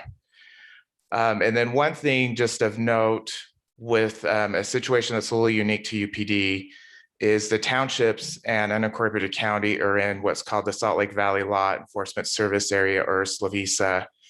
They do have a rate cap, the maximum amount they can charge on property tax. So that does affect UPD's ability to adjust wages, since a good portion of the members they serve are in townships and are under SLVISA. So with that being said, I do have a quite lengthy timeline to show you where we have been and where we are going. So in August, the UPD, both the Benefits and Compensation Committee and the board itself discussed the need for these adjustments. In the August 19th meeting specifically, the UPD board gave direction to UPD command staff to reach out to the member agencies and do presentations on why these adjustments are needed. And UPD did come back last council meeting and the workshop and discuss that. Today on September 7th, the UPD Budget and Finance Committee met and discussed these adjustments some more. Of course, we're in a council meeting right now where I'm discussing these adjustments. UPD is having a board meeting on September 16th, which I'm sure they will discuss again. And of importance, we have 3 more council meetings before UPD is expected to adopt rates or proposed compensation adjustments on October 21st. And the goal that the UPD board has expressed is to have these compensation increases effective November 1st. So now the numbers, which our Arts Council said how numbers were boring, but I do find them interesting earlier. So UPD has broken down the increase into the half year. So this would be what would need to be finished out fiscal year 2022. My first typo on the PowerPoint slide, I knew it was coming. And then the full year should be next year, fiscal year 2023. So the first through fifth on the top would represent where we would be placed in terms of compensation with the other agencies. These numbers are changing as of this morning. That's what the numbers were. So to be first in terms of pay, it would be a $906,000 increase for Midvale City for the rest of this fiscal year. And then for a full year, so next fiscal year would be about 1.3 million, all the way down to fifth place would be about 448,000 for a part year. And then the full year is 647,000. And then I show what overall the percentage increase would be for our overall assessment. Kyle, can you explain why you would think that if you have a half year cost and a full year cost, it would be 906 times 2? It's because they are starting those benefit adjustments in November and not January. So there's a couple extra months. Okay. Thank you for that. Yep. So next, of course, finance officers always wonder how we're going to pay for it. So I split it between ongoing funds and one-time funds. For ongoing costs, we typically don't like to use one-time money because every year you're having to scramble to find the money to cover it.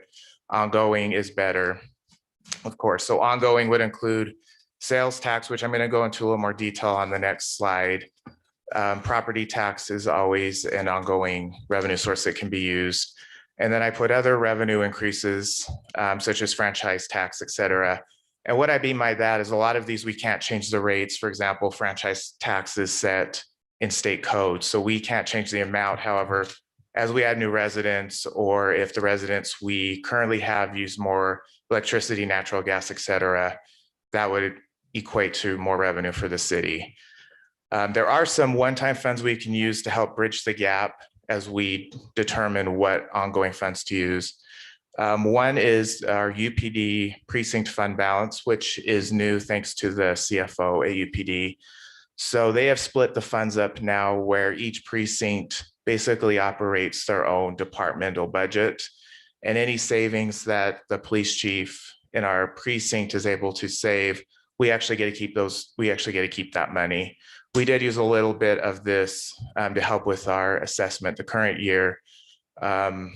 Due to Taylorsville's departure, UPD did keep some vacancies open at our precinct level in case they had to transfer some Taylorsville officers around.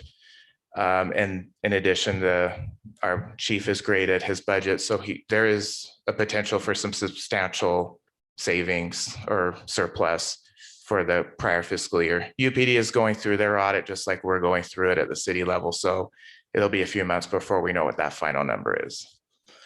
In addition, the general fund for our city will have a surplus this year.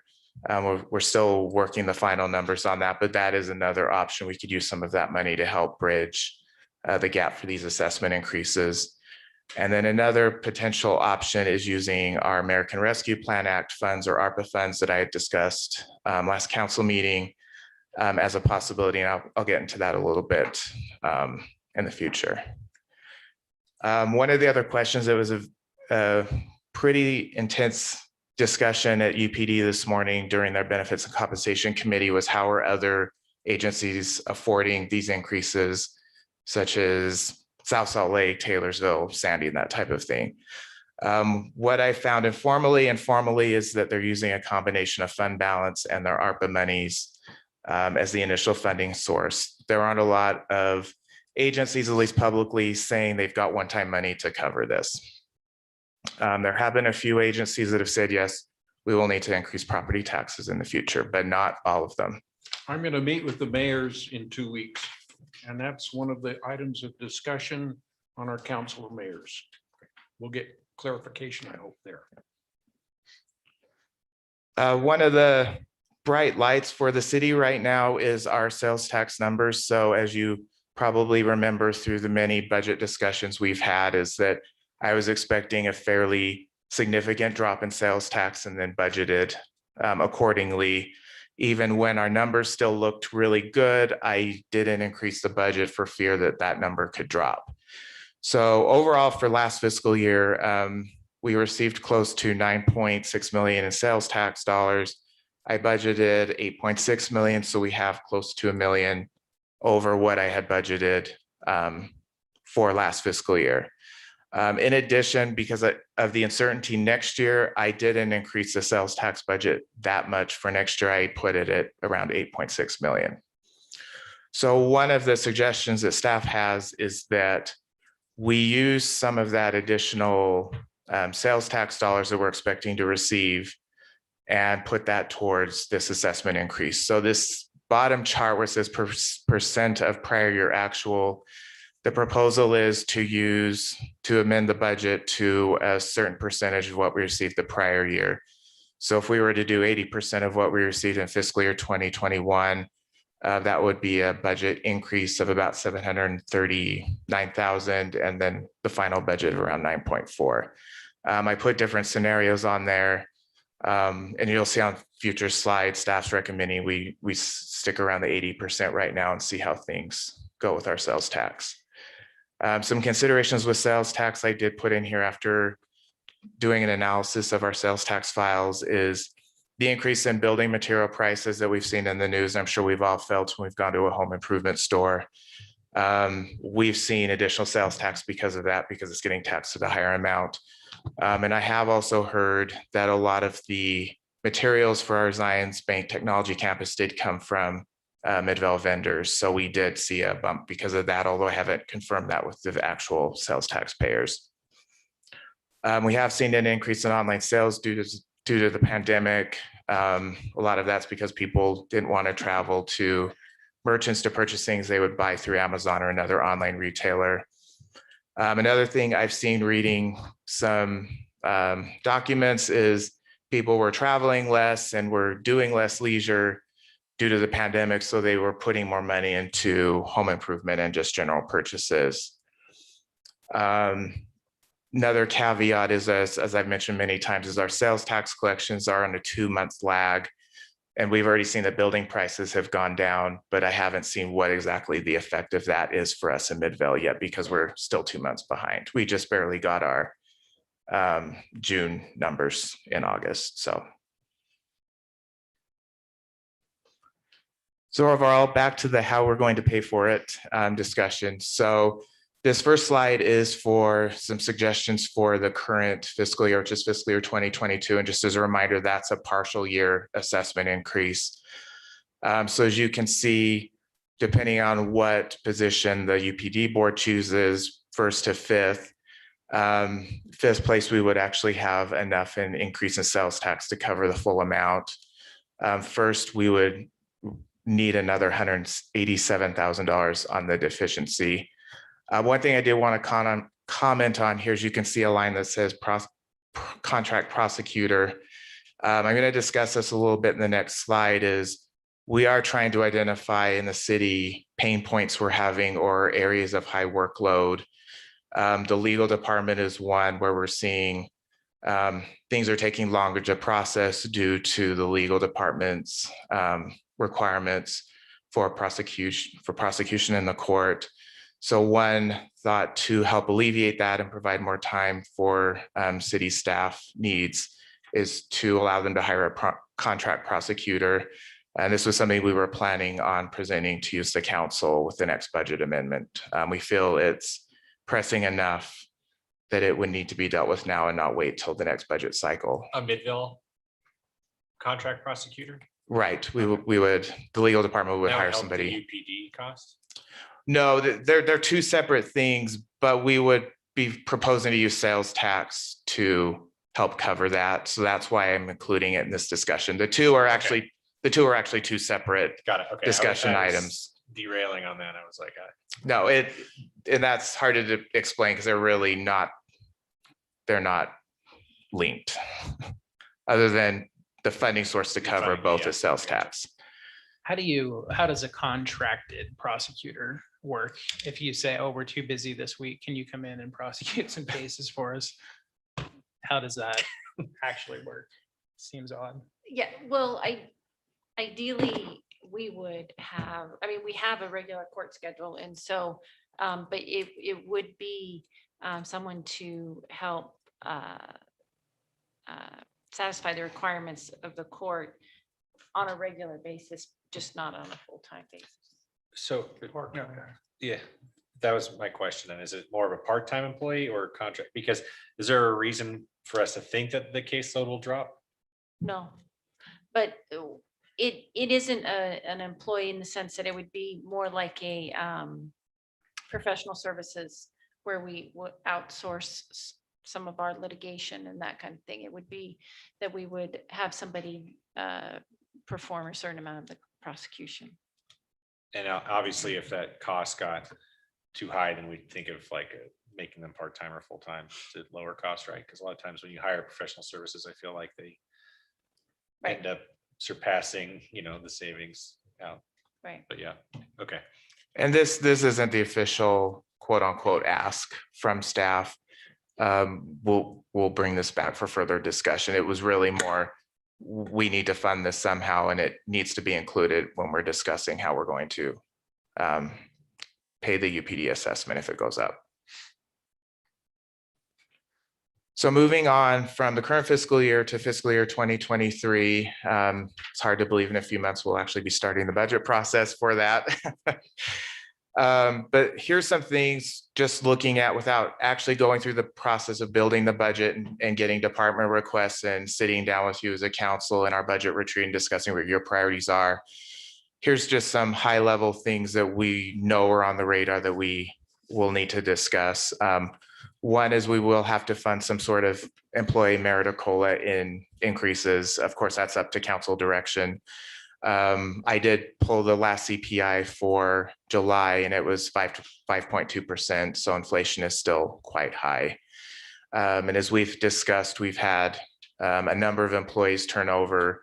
And while it varies department by department, some departments are more heavy on pay as a reason why they're leaving. Other departments are other things like workload balance and that type of thing. But it's something we'll have to consider with the next budget. Another consideration is helping those departments that are experiencing high workload right now. We had mentioned legal department earlier, community development is another one that is currently experiencing a very high workload. We will see general budget expansion requests. I can imagine, especially with the inflation the way it is, we're going to be seeing certain departments, and I'm looking at public works, that will need additional monies just to keep the same level of service they've been providing due to inflation. And we can expect, granted, UPD hasn't gone through their budget process, but they most likely will have some sort of assessment increases outside of just raw personnel costs. On the flip side, when I get to the next slide on what the overall deficits look like that we need to fund, I did want to mention we haven't looked at any sort of potential revenue increases outside of sales tax. So if things improve with COVID and court is able to more fully reopen, our justice court revenue might go up. As I mentioned, franchise taxes might go up with more residents moving in. The homeless mitigation grant is a big question mark on what will happen with that, especially if any legislation is proposed at the legislative level. And then our Class C road funds is like a roller coaster and it's very difficult to predict. So with that, I did put together a rough idea of what next year would look like with these UPD assessment increases. So it includes a rough $535,000 for budget expansion for budget requests. It includes funding the sales tax increase at 80%, which shows us being short around $443,000 to $1.1 million, depending on what is decided by the UPD board. With that being said, there's a lot of variables not included. I just did a rough, if we were to pay for this entire amount through property tax and no other revenue sources or looked at cuts or anything like that, it would look like in fifth place, a property tax increase of 17%, which would be roughly $31 for an average resident, an overall 1% increase on their total property tax bill. Up to first place would be a 42% or $76 increase with a 3% overall property tax increase. And with that, I caution these numbers are rough and there's a lot of assumptions that need to be put in before a more final number is honed in, but these are just rough numbers. And I, excuse me, so I did already discuss the sales tax projections would be used to fund most of the ongoing increase. We will look at what options there are for using ARP if the council decides they want to help bridge the gap with one-time money for a year or two. There are other one-time options, as I had mentioned at the beginning, such as our precinct fund balance and city general fund prior year surplus. And as I mentioned, we'll be discussing this more as we go through the budget process and with the budget retreat. So with that being said, is there any questions or comments for me tonight? Okay, on the wages, the increase here. Are they expecting another increase on those wages at the next time we meet as far as their budget? Or is this gonna take care of next year and the continuing this year? Unless Chief Thomas knows anything I don't, the board really hasn't discussed any future plans.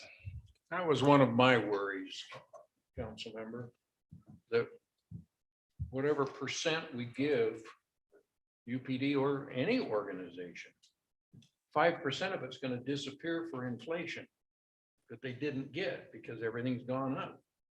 That's a real concern to me.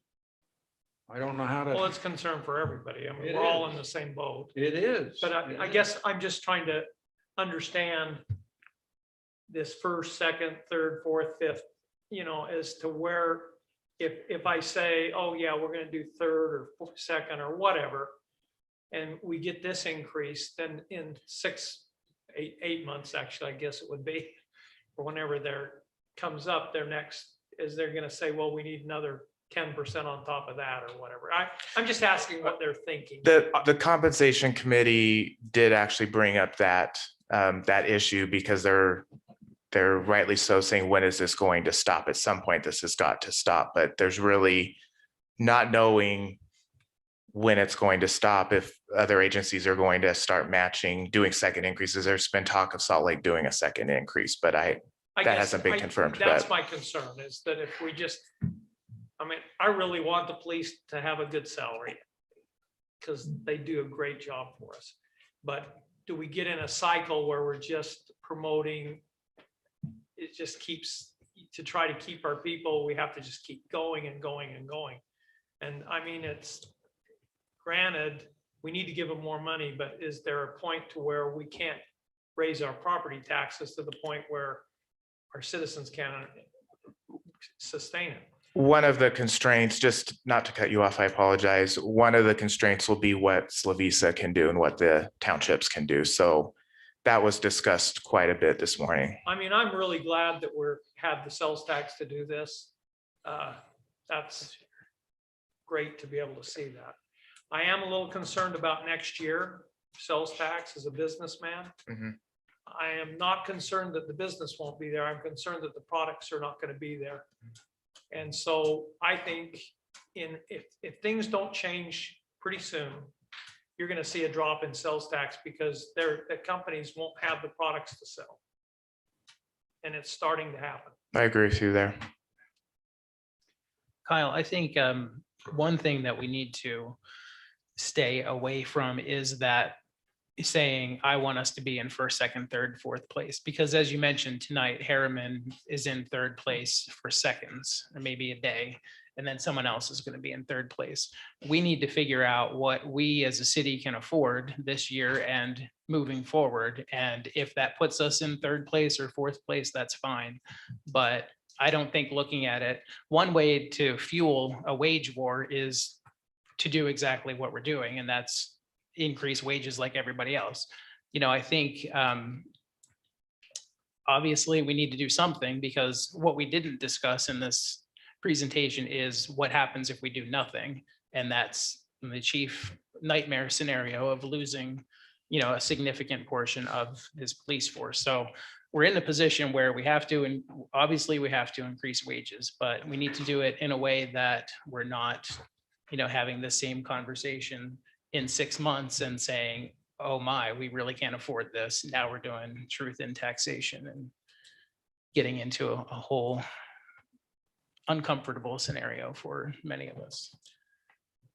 My only comments are, I don't foresee a future where we don't get a 10% increase request from UPD, like I said last year. For the rest of time. I remember Lori Harvey, one of our last presentations, showed us what the projected budget for our city will look like with the police force, and it was astronomical, and it was kind of countrywide, so it's not necessarily tied to Midvale. But these 10% increases, I mean, saying $30 right now, you're going to come and say that every year, and eventually no one will be able to afford it. So I'm with Dustin on the wage war issue. I don't know why it's, I mean, I wish I could do this with my boss, to be 100% honest, and I don't really want to use ARPA funds for it. We have a lot of water issues to the point where we need to buy a storage tank and whatnot. And I was hoping that's what we could use our ARPA funds for. It's encouraged to use it for that sort of infrastructure. It does say something in there. I was reading about maintaining jobs from lost revenue. This is sort of on the fence if that's really what's applicable or not. In my opinion, I mean, I get it's allowed, but I'd really like to get ahead of the water, with this funds. I'll defer to the council on the number because my opinion's been stated for 2 years on it, but yeah. And I just want to reiterate, I'm absolutely for paying our officers, a wage that compares with our surrounding cities. I don't necessarily think we need to be number one, but I don't think there's any city council member alive who wants their police force to be in last place either. So again, we just need to do what we, the city of Midvale, can afford.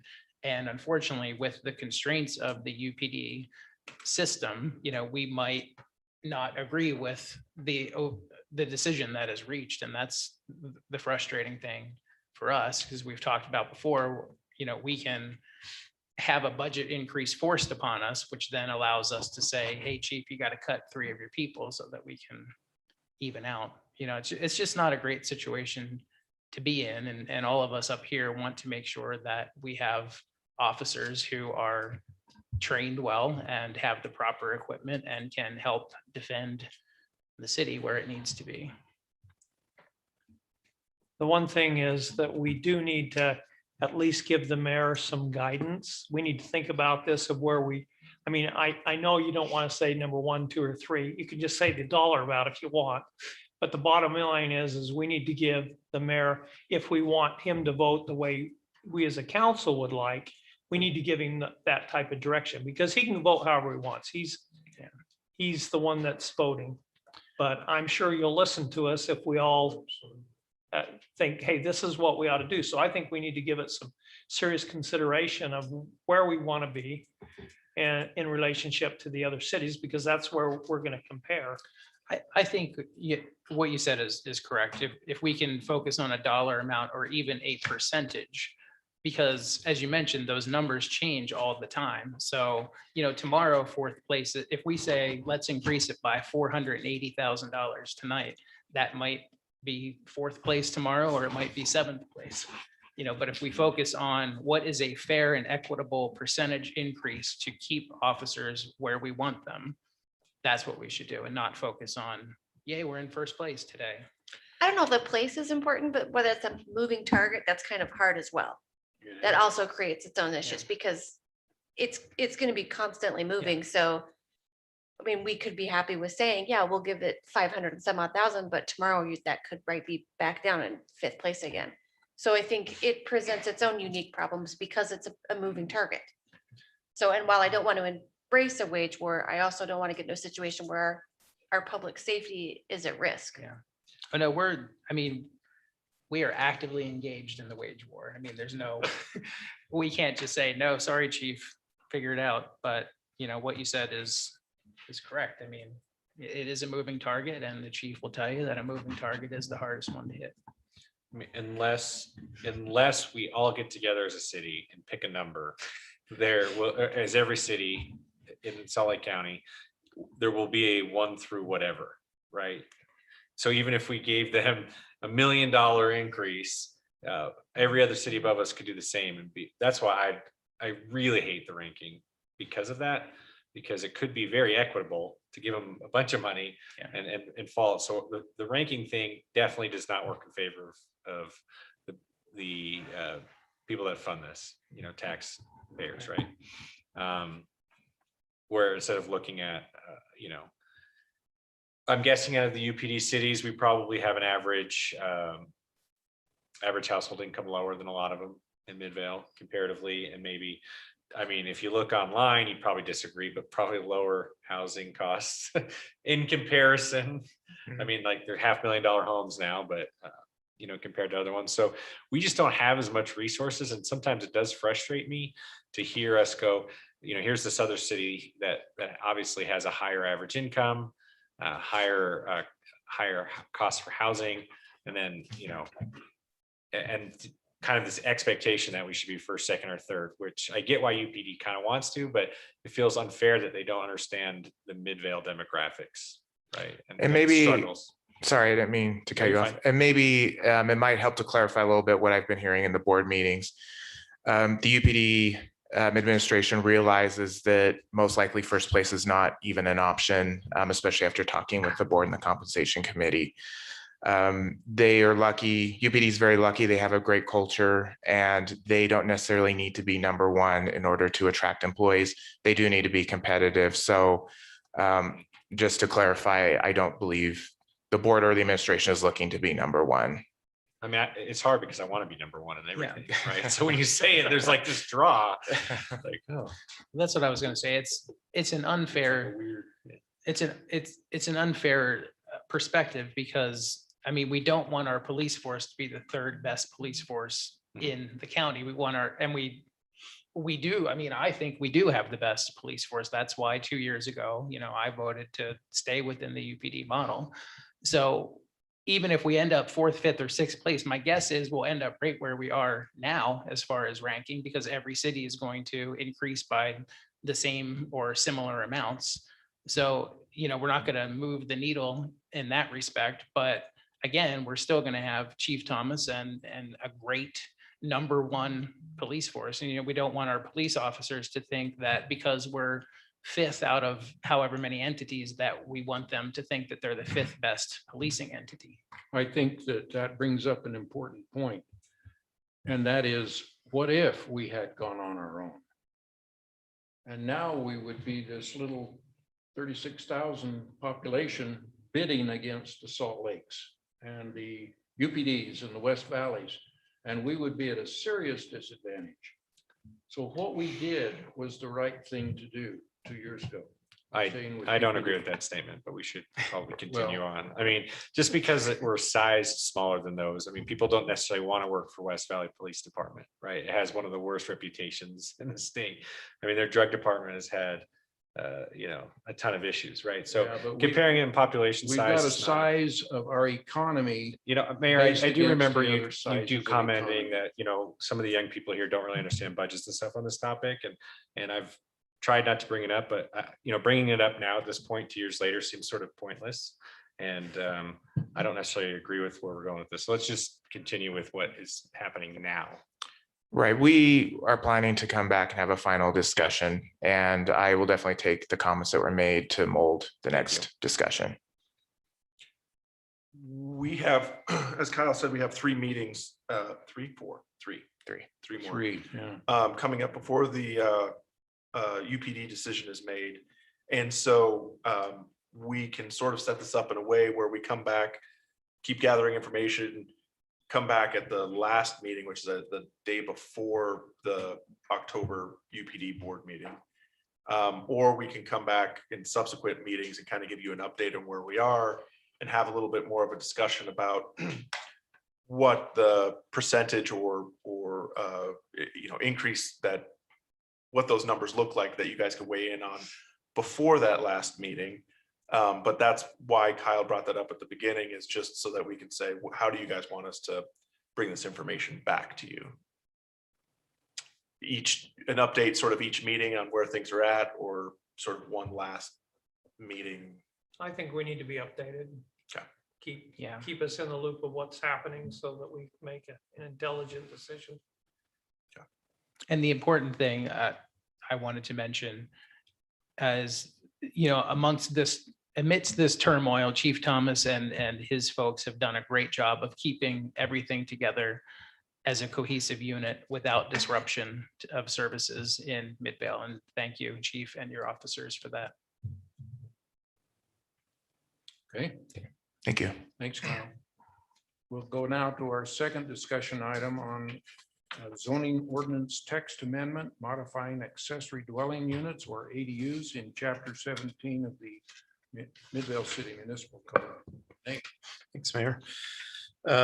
This is a response to the legislature, the state legislature passing HB 82, which requires cities to follow certain circumstances of allowing ADUs in homes or internal ADUs. So this is you can go to the next step. I can go to the next one. So this legislation had a time limit on it, October 1st. So staff went through the various zones to make it so that the city was in compliance with this requirement of the state. And we will look at it tonight, and then if council likes what they see, then take action the next council meeting, and we'll be in compliance by the October 1st deadline. So kind of going through what this requires. It is obviously a big packet because it impacted almost every zone that we have. But it's a relatively simple change.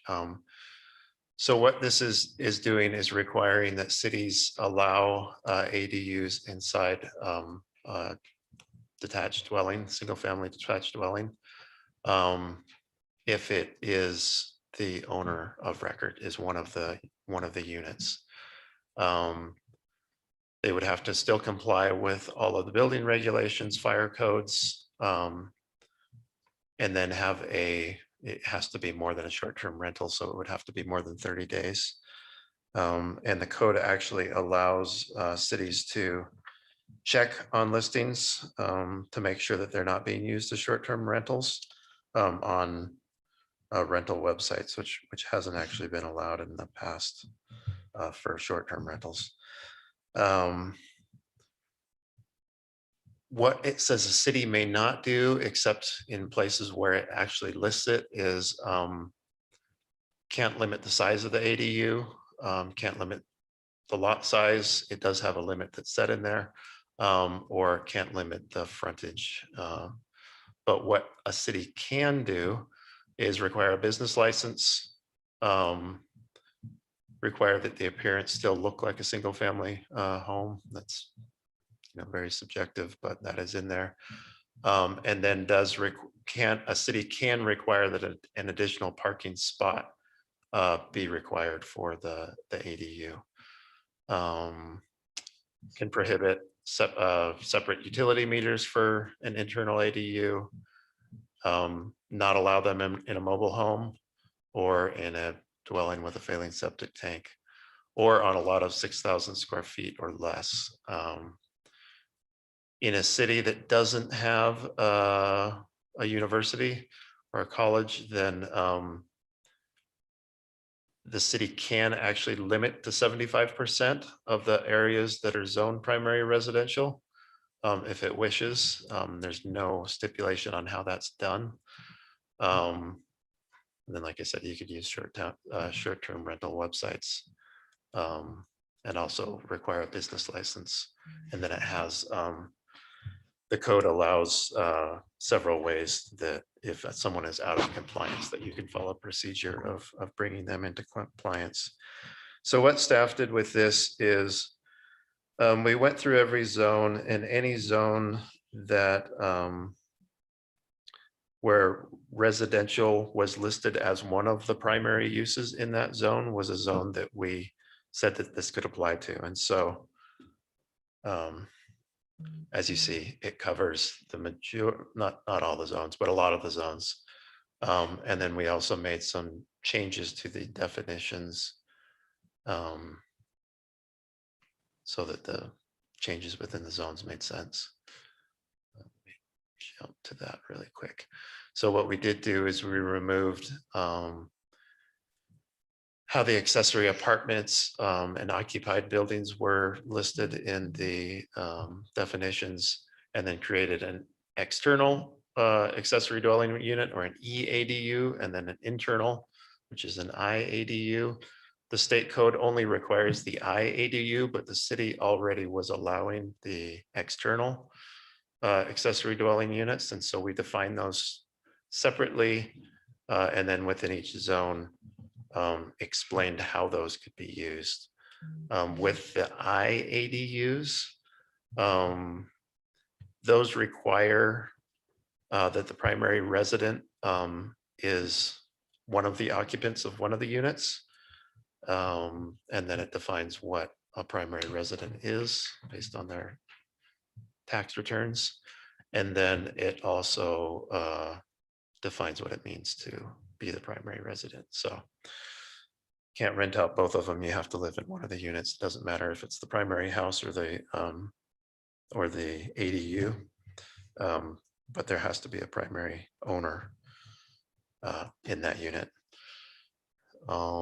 And then one other thing that we did is defined what a duplex is, because it starts to get a little confusing on what's considered a duplex and what is considered an ADU with 2 units in a resident.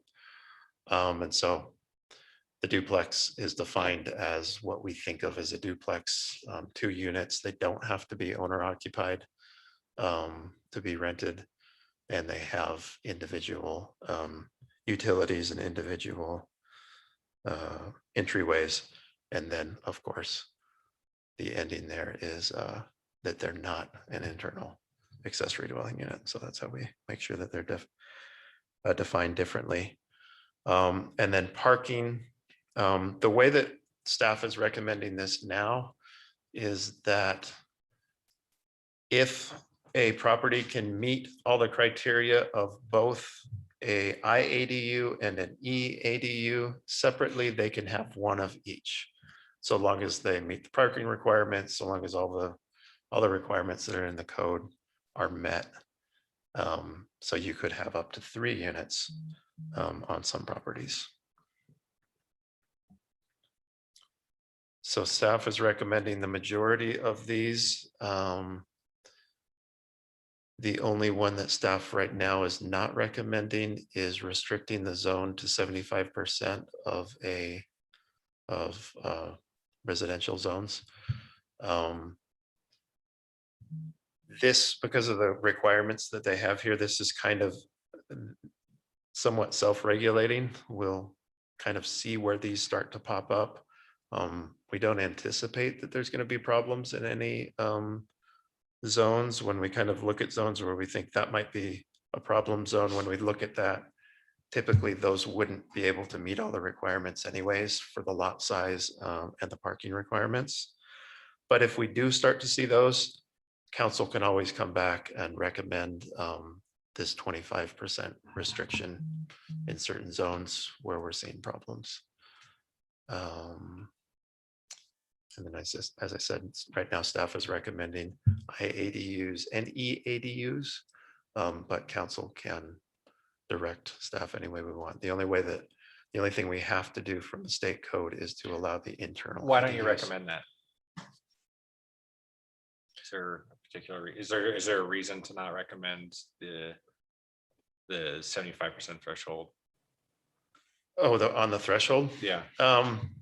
We haven't done a full study on where these would, when you look, you kind of almost have to do an individual parcel by parcel to figure out which ones could even meet the requirements of that. And we haven't done an in-depth study of the entire city to see where these would happen and where they wouldn't happen. And before we made a recommendation, we'd either want to do that kind of a holistic study, or we would want to see that there's problem areas that. So we'd want to create a problem area first. and No, then we already fix it? have some problem areas. Right. I'm thinking around the TOD zones where we have single family homes, like over in your area where you can't park on the streets already. We got Right. problems. in those type of areas, I think we need to limit them. And I'm not sure the avenues would meet if they're 6,000 or above, but if they are, we need to limit the down there because there's no parking. I think that's where the city needs to look and see where are we having parking problems right now? And then we need to limit those areas so that we don't continue to have more problems. And it doesn't have to be the full 25% or whatever that they allow. But I think we ought to look at where we think we're having parking problems right now and limit those to start with. And then leave some extra space when we start having problems. So right now we are recommending that they have to provide the one on-street parking. So I you're saying realize in that, but addition to that. But even if they do that, we're still having problems right now. Yeah. In those areas. And even though you add one parking spot, by darn, there's probably going to be 2 cars. So 4 on a property. Yeah, I mean, it's almost everybody has 2 cars anymore. If they're, I mean, I rent my, next to me, I rent out and it's just a young couple, but they have 2 cars. And I have enough parking for them, but it's still, everybody has 2 cars. So I'm just saying, we know where, I mean, you can ask each of us in our districts where the problems are.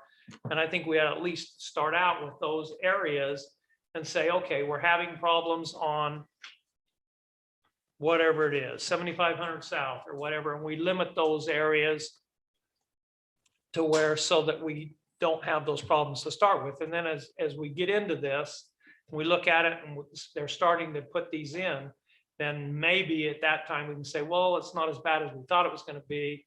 We can take that away. But I think to start with, we need to look at those that are having parking problems to start with. My question about that is, are we legally able to do that as far as going into one neighborhood and saying you're restricted, and then the next neighborhood and say, no, you can go for it. You have enough parking over here. Yeah, the code just says 75% of the primary residential. Sorry, 75% of zones that allow for primary residential. So it doesn't give directives on how that is applied. So you could go, as Councilmember Glover mentioned, the avenues, for instance. Could you really could go street by street and say, yes, no, yes. Yeah, if that's the level of detail that we wanted to do. That's, yeah, I don't like that, but it's an issue of the state thinking that they knew better than cities and forcing this upon us and all of the work and time and money and staff that went into it, which thank you, by the way. The only thing that worries me is in my area, I can only speak to my area. There's so many people that put in what they probably called mother-in-law apartments when they put them in, but they're all renting them, and at first it's not as big of a deal when it's sort of owner occupied and they like rent out the basement. The issue, you get more parking and stuff when you have both levels sort of rented out, right? Where the owner moves out. And I just don't know how we're going to enforce that. We're going to send the chief to everyone and say, hey, do you live upstairs? Are you the owner? I'm like, I'm sure he does not want to do that without a substantial raise. Right? Chief Thomas is pointing to Chief Larson. And that's like rough. That's why I kind of want to limit it, just because I already think we're so close to this threshold in my area with, I mean, you'd be surprised. Like every home that goes for sale in my area, every one of them says, there's a mother-in-law apartment, there's already tenants renting. It's like non-conforming, but we don't for some reason go after those people for that. But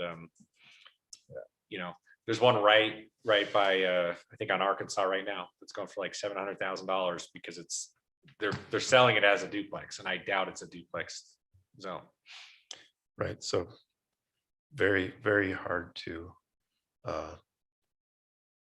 enforce this, know where it's going. I mean, the state, like I said, gave a little bit of tools in allowing you at least look online, because there was a point where they had pulled that away from. But that still is, you think about the staff time and the effort that needs to go into actually finding those and then going out and enforcing them is pretty be significant. Basically, we're going to be able to enforce the people who come into the city trying to do the right thing. And then we say, oh, no, you can't do that. And then everyone else who, I know that there are ADUs in the avenues right now. I've talked to people who say, oh yeah, I live in the basement, rent out the rest of the house. So, it's such a bad policy that has been forced upon us. And I understand the goal is we need housing. And if we can turn some duplexes into quads, that we're going to see that happen real quick in Midvale. And we already can't enforce parking in most of our areas. So, how we're going to even assume that, we're going to be able to enforce parking is beyond me. Maybe with the UPD budget increase.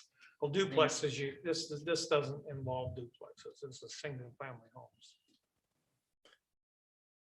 Well, there was. But could they take a duplex and make an ADU in it? Yeah. So they could make it a fourplex? No, they couldn't. They couldn't couldn't? because of the utilities that we put in place. It wouldn't work.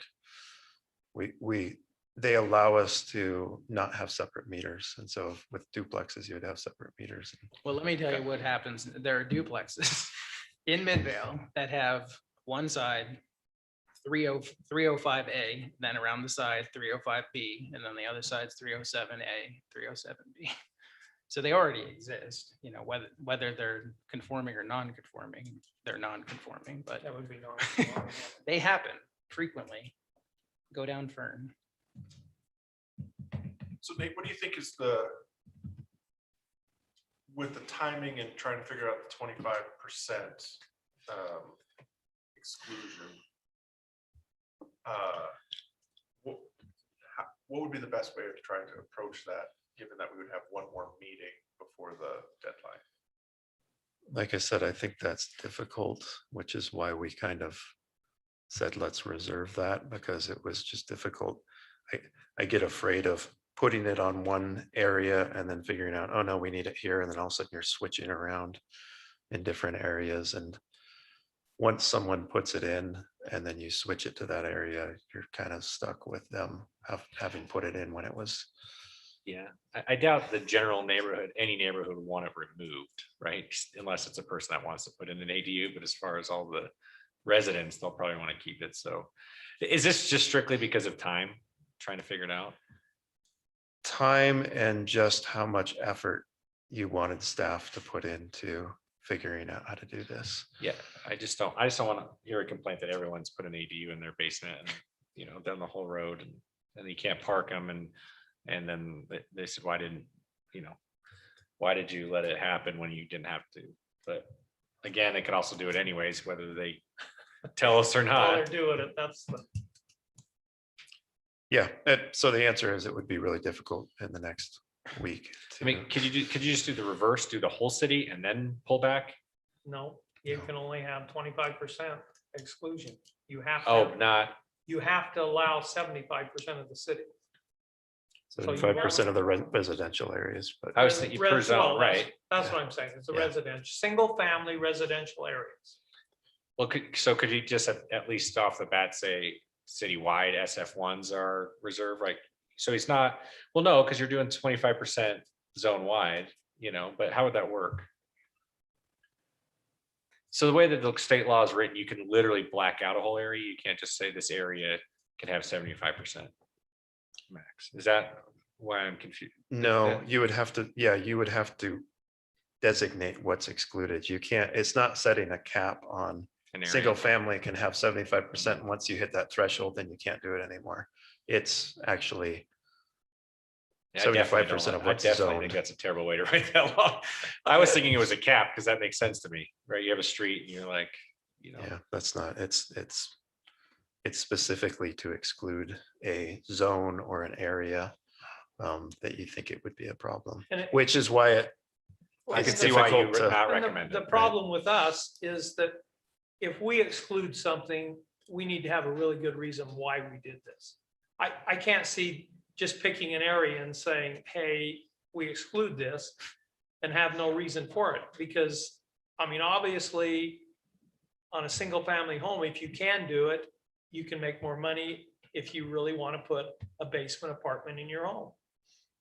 So, But the only reason I would say to do it is if we seriously are having major parking problems or something like that, then I say that that's a really good reason to be able to do that. But if we don't, and I don't think that we should exclude them.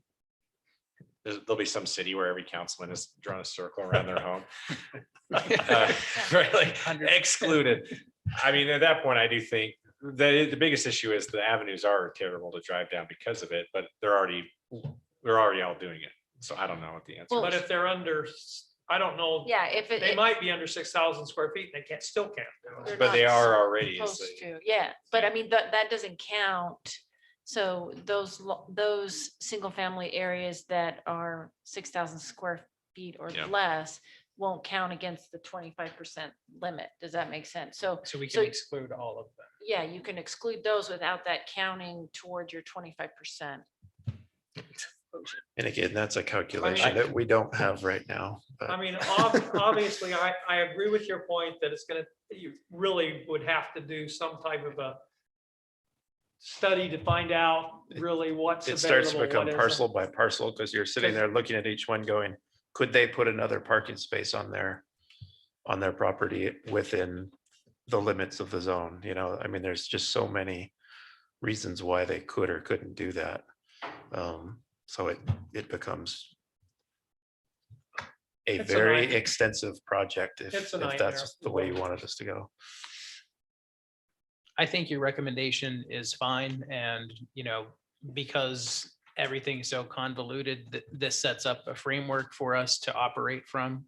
And we can adjust from here if we see that the city is on fire because of our new ADU ordinance. Anything else?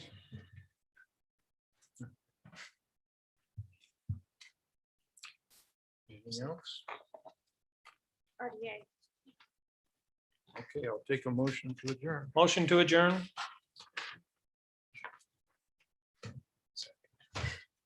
Start up the redevelopment agency meeting in just a second or two. Can we take a 5-minute break there? Please.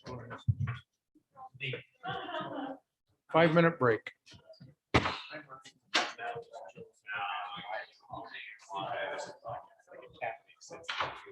Otherwise, no cities, unless it's gonna be like just a council, like access. It's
to order on this September 7th, 2021. And this is an electronic and an in-person meeting. And if anybody has any comments, they can send them to the board electronically at www.midvale.city.org/government/contact-us. Should have already been in by now. Okay, I want to welcome everybody that's here in attendance. Good to have you here. And we'll have a roll call. Okay, Board Member Brown, Here. Robinson. Here. Glover. Here. Gettle, Here. and Sperry. Here. Okay, we're all present. This next section is a public comments. Any person wishing to comment on any of the items not otherwise scheduled for a public hearing on the agenda may address the redevelopment agency board at this point by stepping up to the microphone and giving us your name for the record.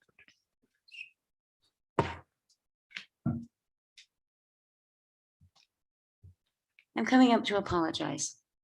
I want to give thanks to all the things that you do and all the things you have to go through and all of the hoops and all of the jumps and all of the awful stuff. Sorry that I attacked each and every one of you because you've done a lot of work. It's just extremely frustrating. And the reason is I can say that is because for 40 years I've stood here and I was fighting Midvale for zoning laws before I was part of Midvale. I moved in when Salt Lake County, I belonged to Salt Lake County.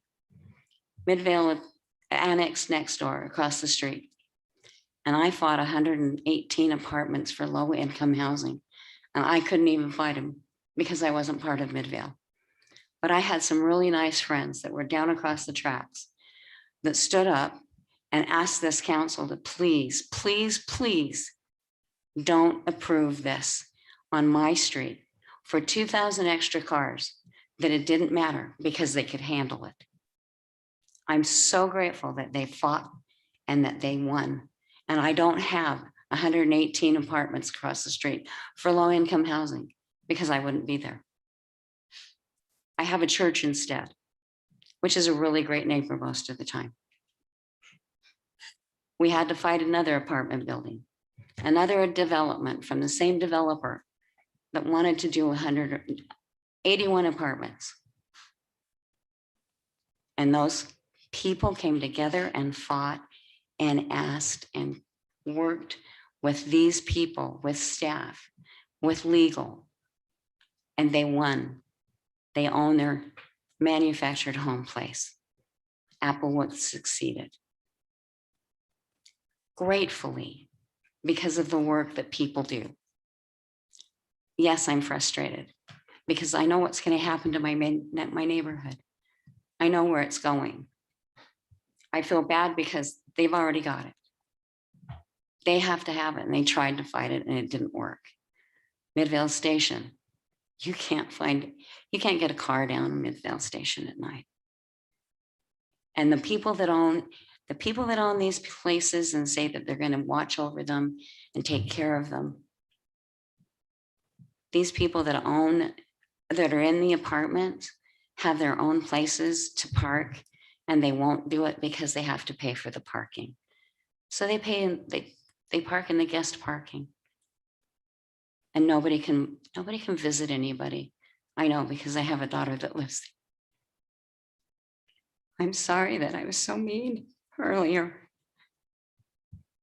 You work hard and I know you do.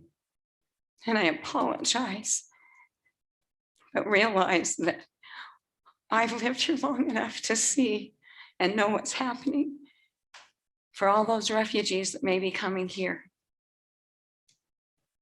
They won't have the knowledge to work in an apartment. They've worked the land and there's no land. Community gardens would be great. Kids raised in apartments, they don't know how to be workers. I have a grandson, 15, that said he doesn't want to do manual labor. Ain't that great? Is there a reason we've got a workforce problem? Yeah. They don't have chores, they don't have yards, they don't take garbage out. They don't have to. And to know that that's coming in massive amounts because of certain people that tell us what to do, or that you can't listen to anybody around because you're bound by other things. I apologize for being so rude. Thank you for all you do. And know that you haven't seen me for a year and a half. I was told that the other day. COVID may have taken me out of the loop, but it doesn't mean I don't read all the packets. And that's a lot. I want to thank those that responded to the email that I sent in. I appreciated the response. And please accept my apology. You may hear from me only in emails, but know that I observe, I work in Daybreak, and I've watched what's happened there. And it's not pretty. Everybody puts Daybreak as something cool. Oh, I know people that live there and it's not that cool. And their traffic is, I don't use this word the same way other people do, but traffic is crappy. It's downright awful. And I know that it's happening here and it's going to. I apologize again. Thank you for the work you do. And know that I feel sad that we're all under the hangman's noose because of somebody else. Thank you. Thank you, Lorraine. I just want you to know that I appreciate you. You don't need to apologize to me. It's your livelihood, it's your house. And I might not always agree with you, but the fact that you're here, fighting for your street, your neighbors, and even letting us know about other issues. Like I'm offended that that one company's driving trucks down that shouldn't be there. And it unfortunately got kind of put on the developer, which I would do as well, right? Because that's where the construction. So you do a lot of service for your area and your neighborhood. And even when I don't, because so I think you're great. You don't need to apologize. I appreciate you. Well, Midvale to me comes from Fort Union all the way down to the river. And I've raised my kids here and they've gone to school here and they're successful people. And I'm pretty proud of the people and the places that they've been here. And I know a lot of people. And it's just sad to watch that we can't control, that we have to give it away to so much, so many. And there's so few that get to keep the small town feel. So thanks. And it is good to see you after a year and a half. We heard you and felt you and saw you with your comments during our online meetings, but it's nice to see you in person. And I don't think any of us felt attacked in any way. We may have felt attacked by someone else in the past, but certainly not you. If you were attacking us, you did it in the kindest and most respectful way. I just felt like I needed to do that because I know that it's kind of dicey. And like I said, I appreciate all the work. So thank you. And I will excuse myself. Thanks, Lorraine. I didn't feel like you were attacking me because I knew you were just talking to Councilmember Brown. Just kidding. I just look up when you speak, Quinn, like you're above us. It's so weird. I'm your conscience, Brian. Yeah, that's a good point. Coming from.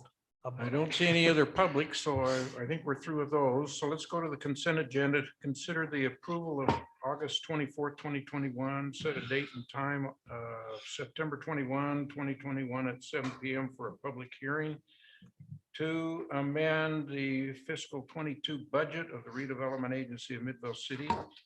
Also to set a date and time being September 21st, 2021 at 7 p.m. for a public hearing to consider approving the Main Street Public Art Program.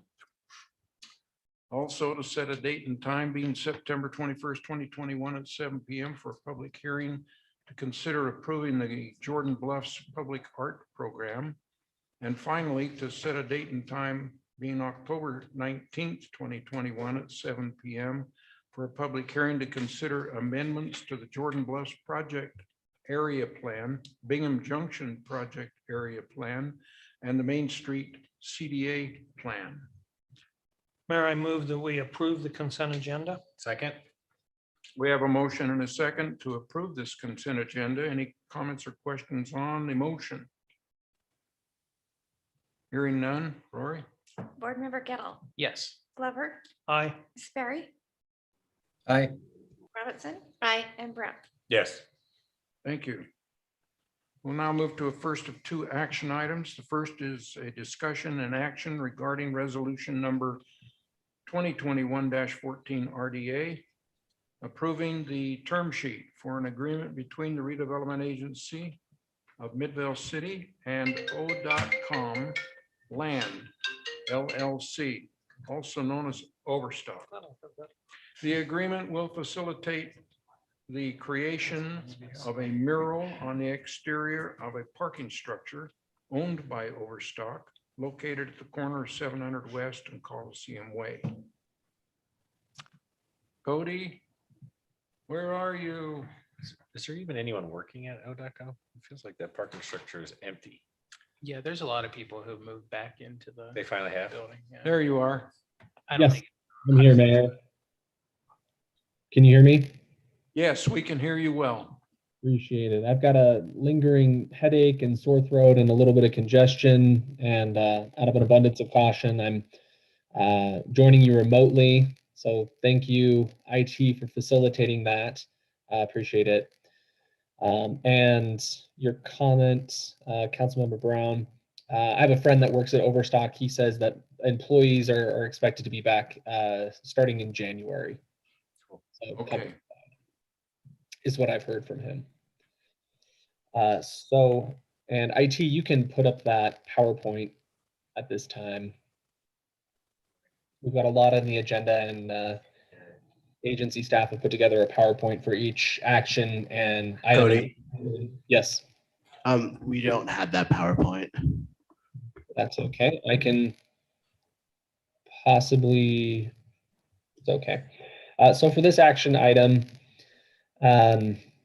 as it was stated, so this is in conjunction with the Bingham Junction Public Art Program, which was adopted and several years ago. Through it, you've seen the development of 2 different statuaries and also the art wrapping of the utility boxes in Bingham Junction.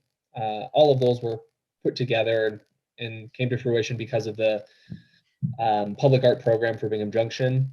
And this is our next proposal for this program.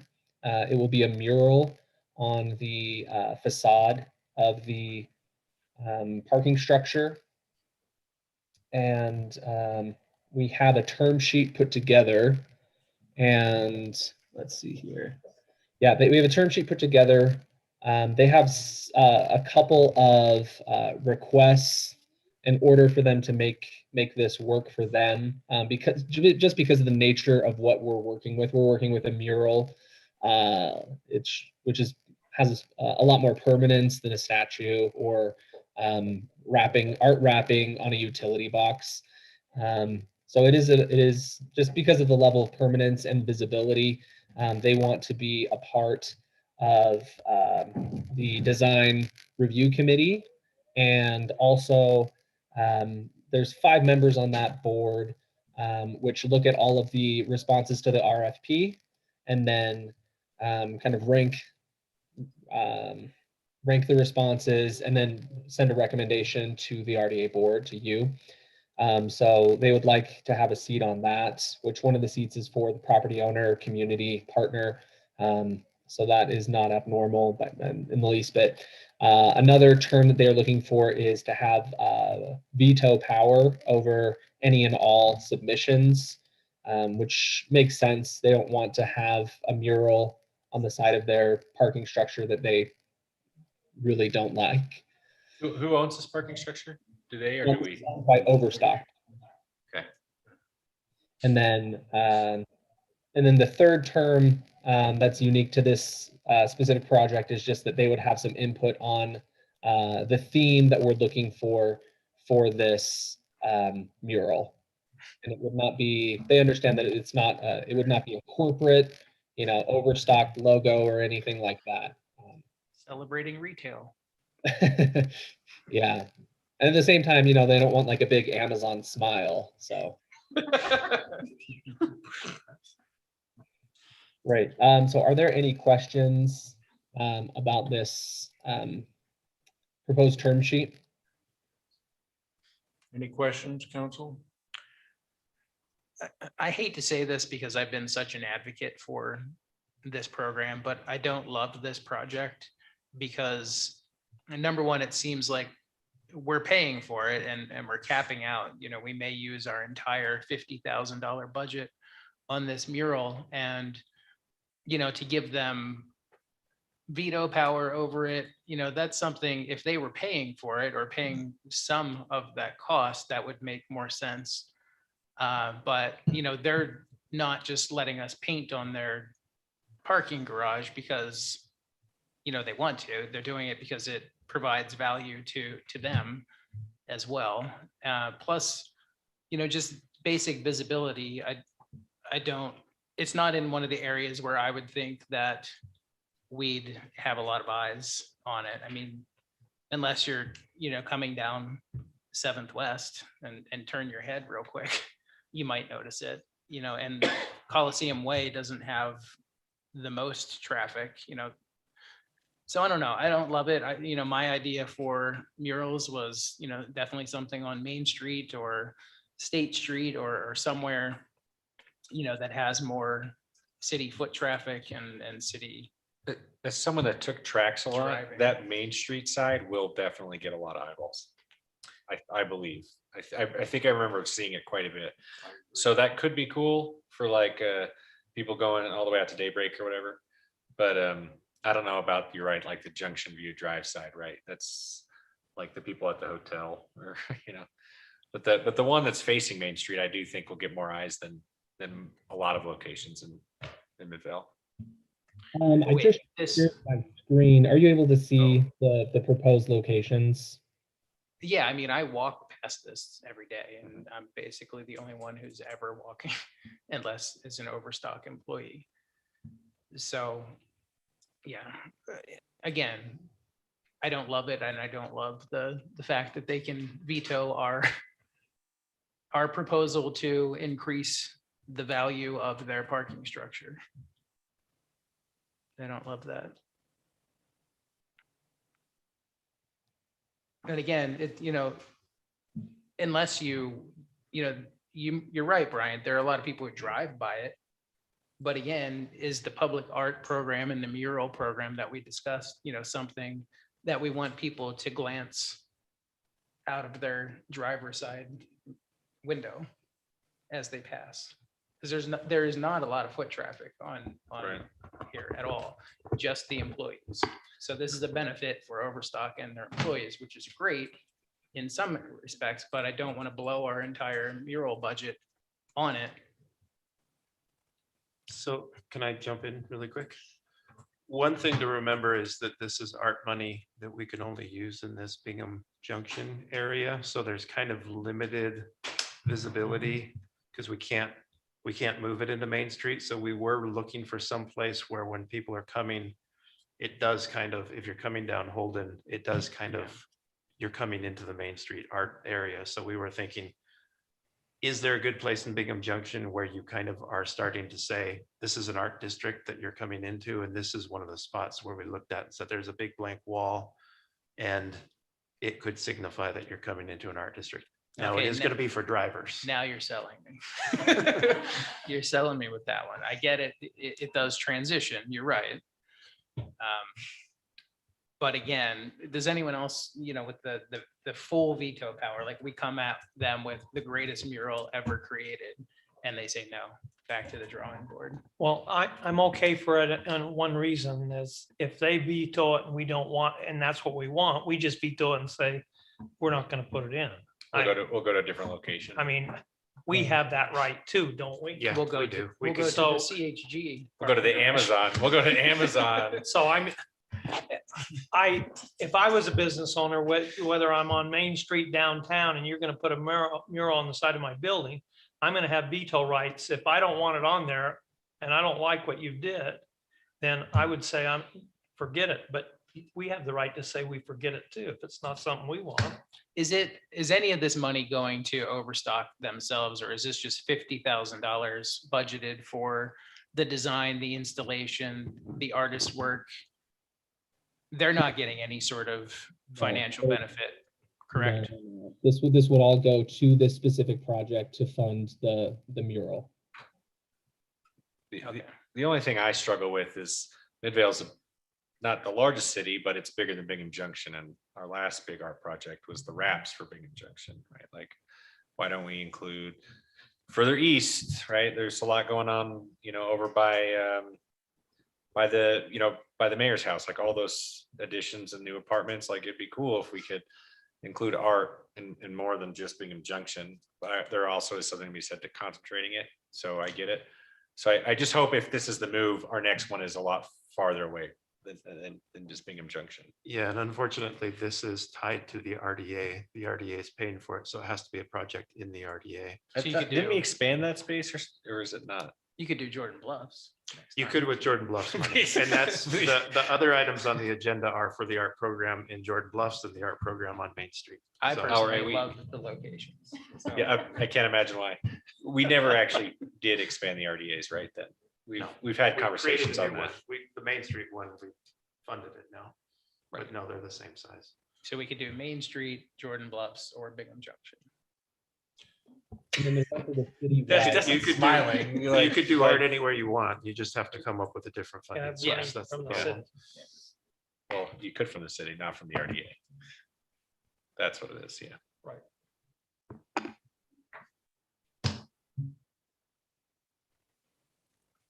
Okay, any further discussion on this action item? Hearing none, I'll entertain a motion. Mayor, wait, hold on. I propose that we suspend the rules and adopt resolution number 2021-14 RDA approving the term sheet for an agreement between the agency and Overstock for the installation of public art. Second. Okay, we have a motion and a second on this item. Any further discussion before we take a vote? All right, Lori? Board Member Glover, Aye. Chris Berry, Aye. Robinson, Aye. Brown, Yes. and Gettle. Yes. Thank you, Cody. We'll see you back in a couple of minutes. Sounds good. The next action item is to consider resolution number 2021-15 RDA, a resolution authorizing the implementation of the Midvale Main Street revolving loan plan program by the redevelopment agency of Midvale City. Kate, come on. Hi, thanks for having me. So I'm going to go over the revolving loan program, which we discussed many months ago. But I will try to be brief while covering it in a little bit more depth than we did before. So like previously stated, what will take place and what we're proposing is that $1.5 million will be loaned from the Bingham Junction RDA to the Main Street CDA and be utilized as a revolving business loan. There'll be two loan categories, loans under 25,000 and then loans between 25,000 up to 250,000. And that loans under 25,000 will have different requirements than the larger loans. And then the larger loans will have stricter collateral and repayment requirements. It was also noted that loans outside of the standard terms or those over 25,000 will be brought to the RDA board for approval. And that eligible applicants had to meet a minimum score in key criterias, and that proposals scoring higher in those categories, which significantly achieve activation goals for the street, will receive more favorable loans. So I'll kind of go into that in more depth. So these are the basic eligibility clauses that we'll have for the loans. I just want to note that that minimum score that we spoke about before would be that they have to meet 25 out of 40 points in the 4 key categories, which are listed below. And I will go into those public benefit criteria a little later on. And then these are the specifics on the loan types. I believe I went through this when we were in the, when we had the discussion. But again, there will be certain uses that the money can be used for loans under 25,000, and then certain uses for loans over 25,000 and up to 250,000. So here is a more in-depth look into the loan terms. You'll kind of see that the list is a little longer for the larger loans, and that's because the loan terms are a little bit more strict. I do want to note that the base interest rate will be the US prime rate plus 1.5%. And then for every 5 points that the project scores on top of the minimum score of the 25 out of 40, the project loan will be eligible for a 0.25% reduction from the standard interest rate. So there's the public benefit criteria. Each one will be scored out of 10. These first four are the ones that they have to get the 25 out of 40 to even be considered for the loan. And then here are the additional categories. And again, for every 5 points they score, they can be eligible for a lower interest rate. And yeah, if you have any questions, if not, I have the motion up on the screen. Any questions on following up on this presentation? How are we letting the businesses know about this? We've already started marketing it when Cody has done some Main Street events, and in his discussions about the CDA and the revitalization of Main Street, he's included the revolving loan in that. He's also discussed with already existing businesses the opportunities that we'll have for Main Street through the Midvale Main Street Business Alliance. But I would imagine that we're going to do additional marketing through our promotion of these different programs. Thank you. Has there been any, what's the reaction or interest been from those folks? I've had a couple people ask about the specifics on like what the money can be used for. A lot of what I've heard is for facade improvement from some of the landowners that are hoping, like one example is somebody's hoping to do upgrades to the building so that they can bring in a restaurant. So that would be an example of, and that was a phone call I had earlier today. Some of the existing businesses that own the building have asked about what type of requirements there'll be for like historical preservation and additional upgrades on the outside.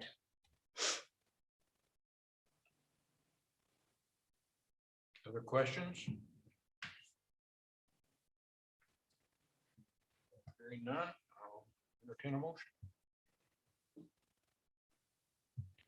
Mayor, I move that we adopt resolution number 2021-15 RDA approving the Main Street revolving loan program. Second. We have a motion and a second. Any questions on this action item before we take a vote? Yeah, real quick, how much involvement are we, the board members, going to have as far as knowing these loans that are being dispersed?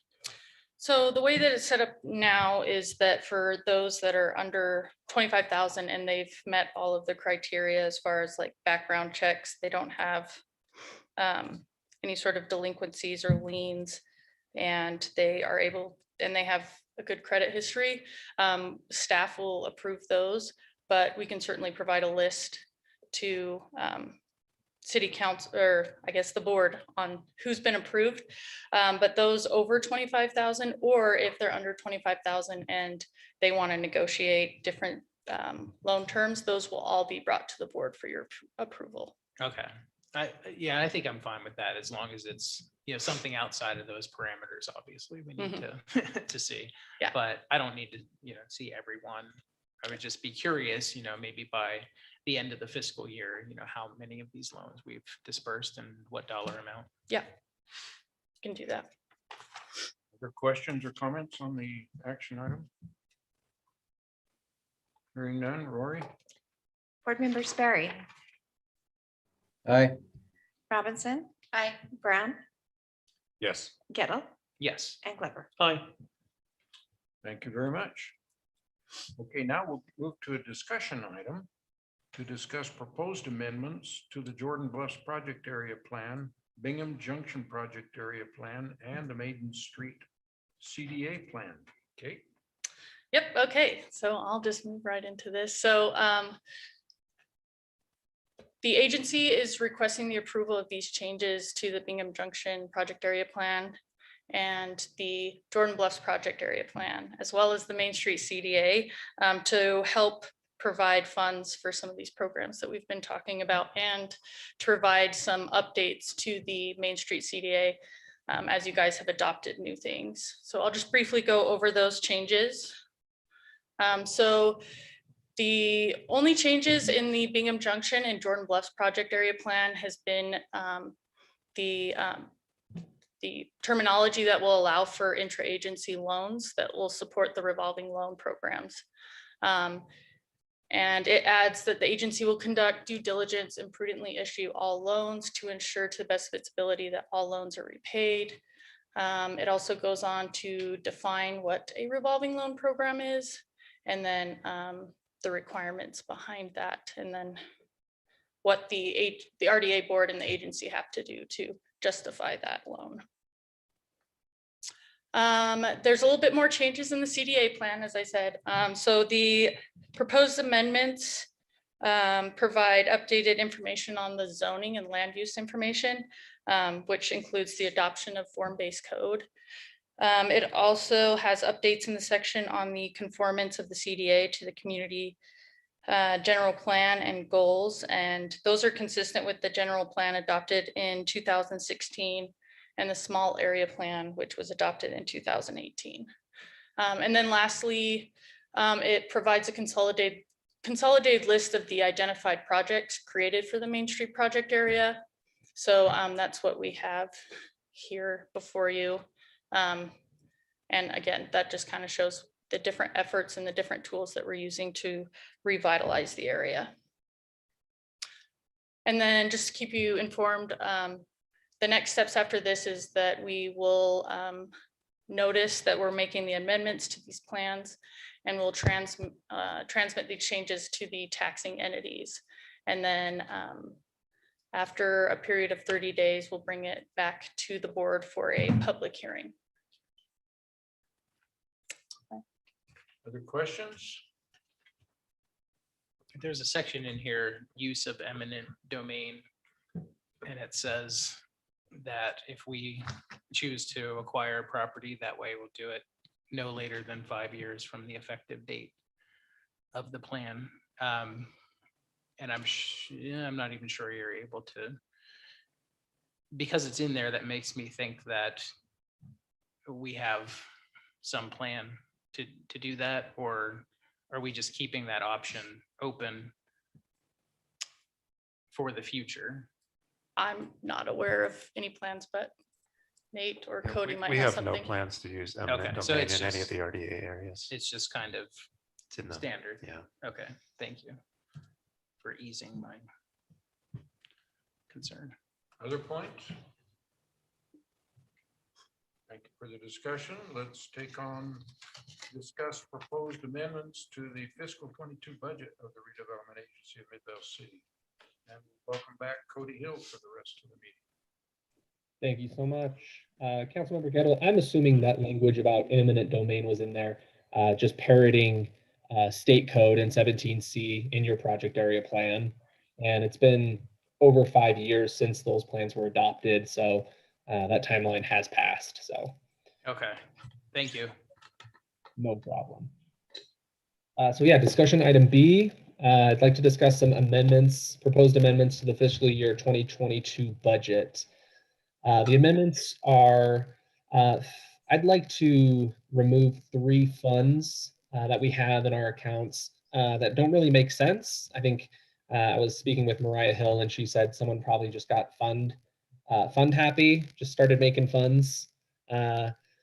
And I'd like to get rid of them. So the RDA projects fund, I feel, can be removed, and its fund balance can be sent to the RDA operation fund.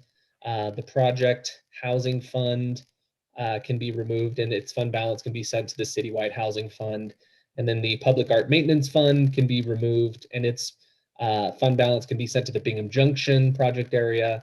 That's where the revenues or the transfers came from. It came to support the maintenance of public art in Bingham Junction area. We don't really need a fund to achieve that, I don't think. So just to make the RDA, the agency, easier to manage, I propose that we get rid of those 3 funds, transfer their fund balance to the funds that their associated funds. Basically, in the past 5-6 years, there's really not been any activity within those funds. They've just been accumulating interest on their fund balance, but there's been really no other activity than that.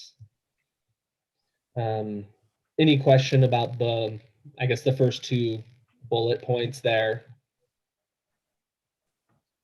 Any questions on item B? I don't And see then- any. Go ahead, item C, Cody. Okay.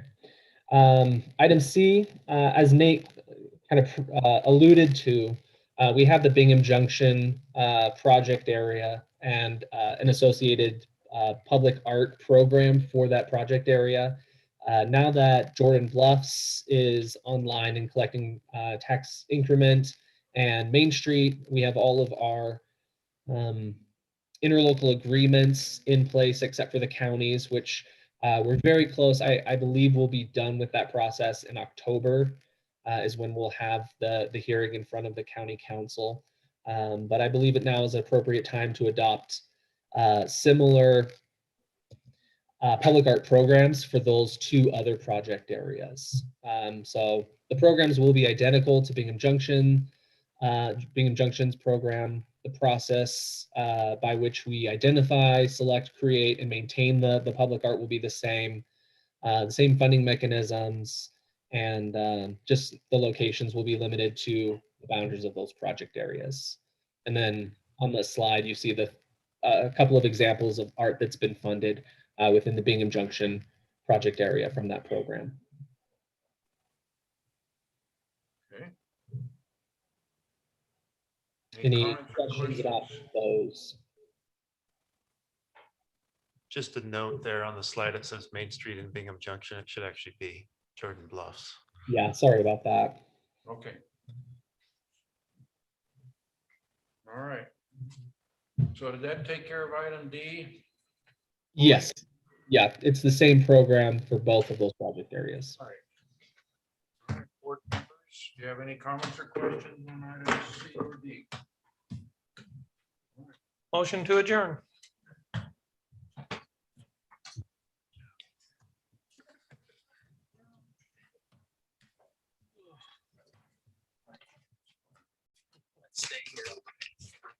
You can stay here all night. I'm going home.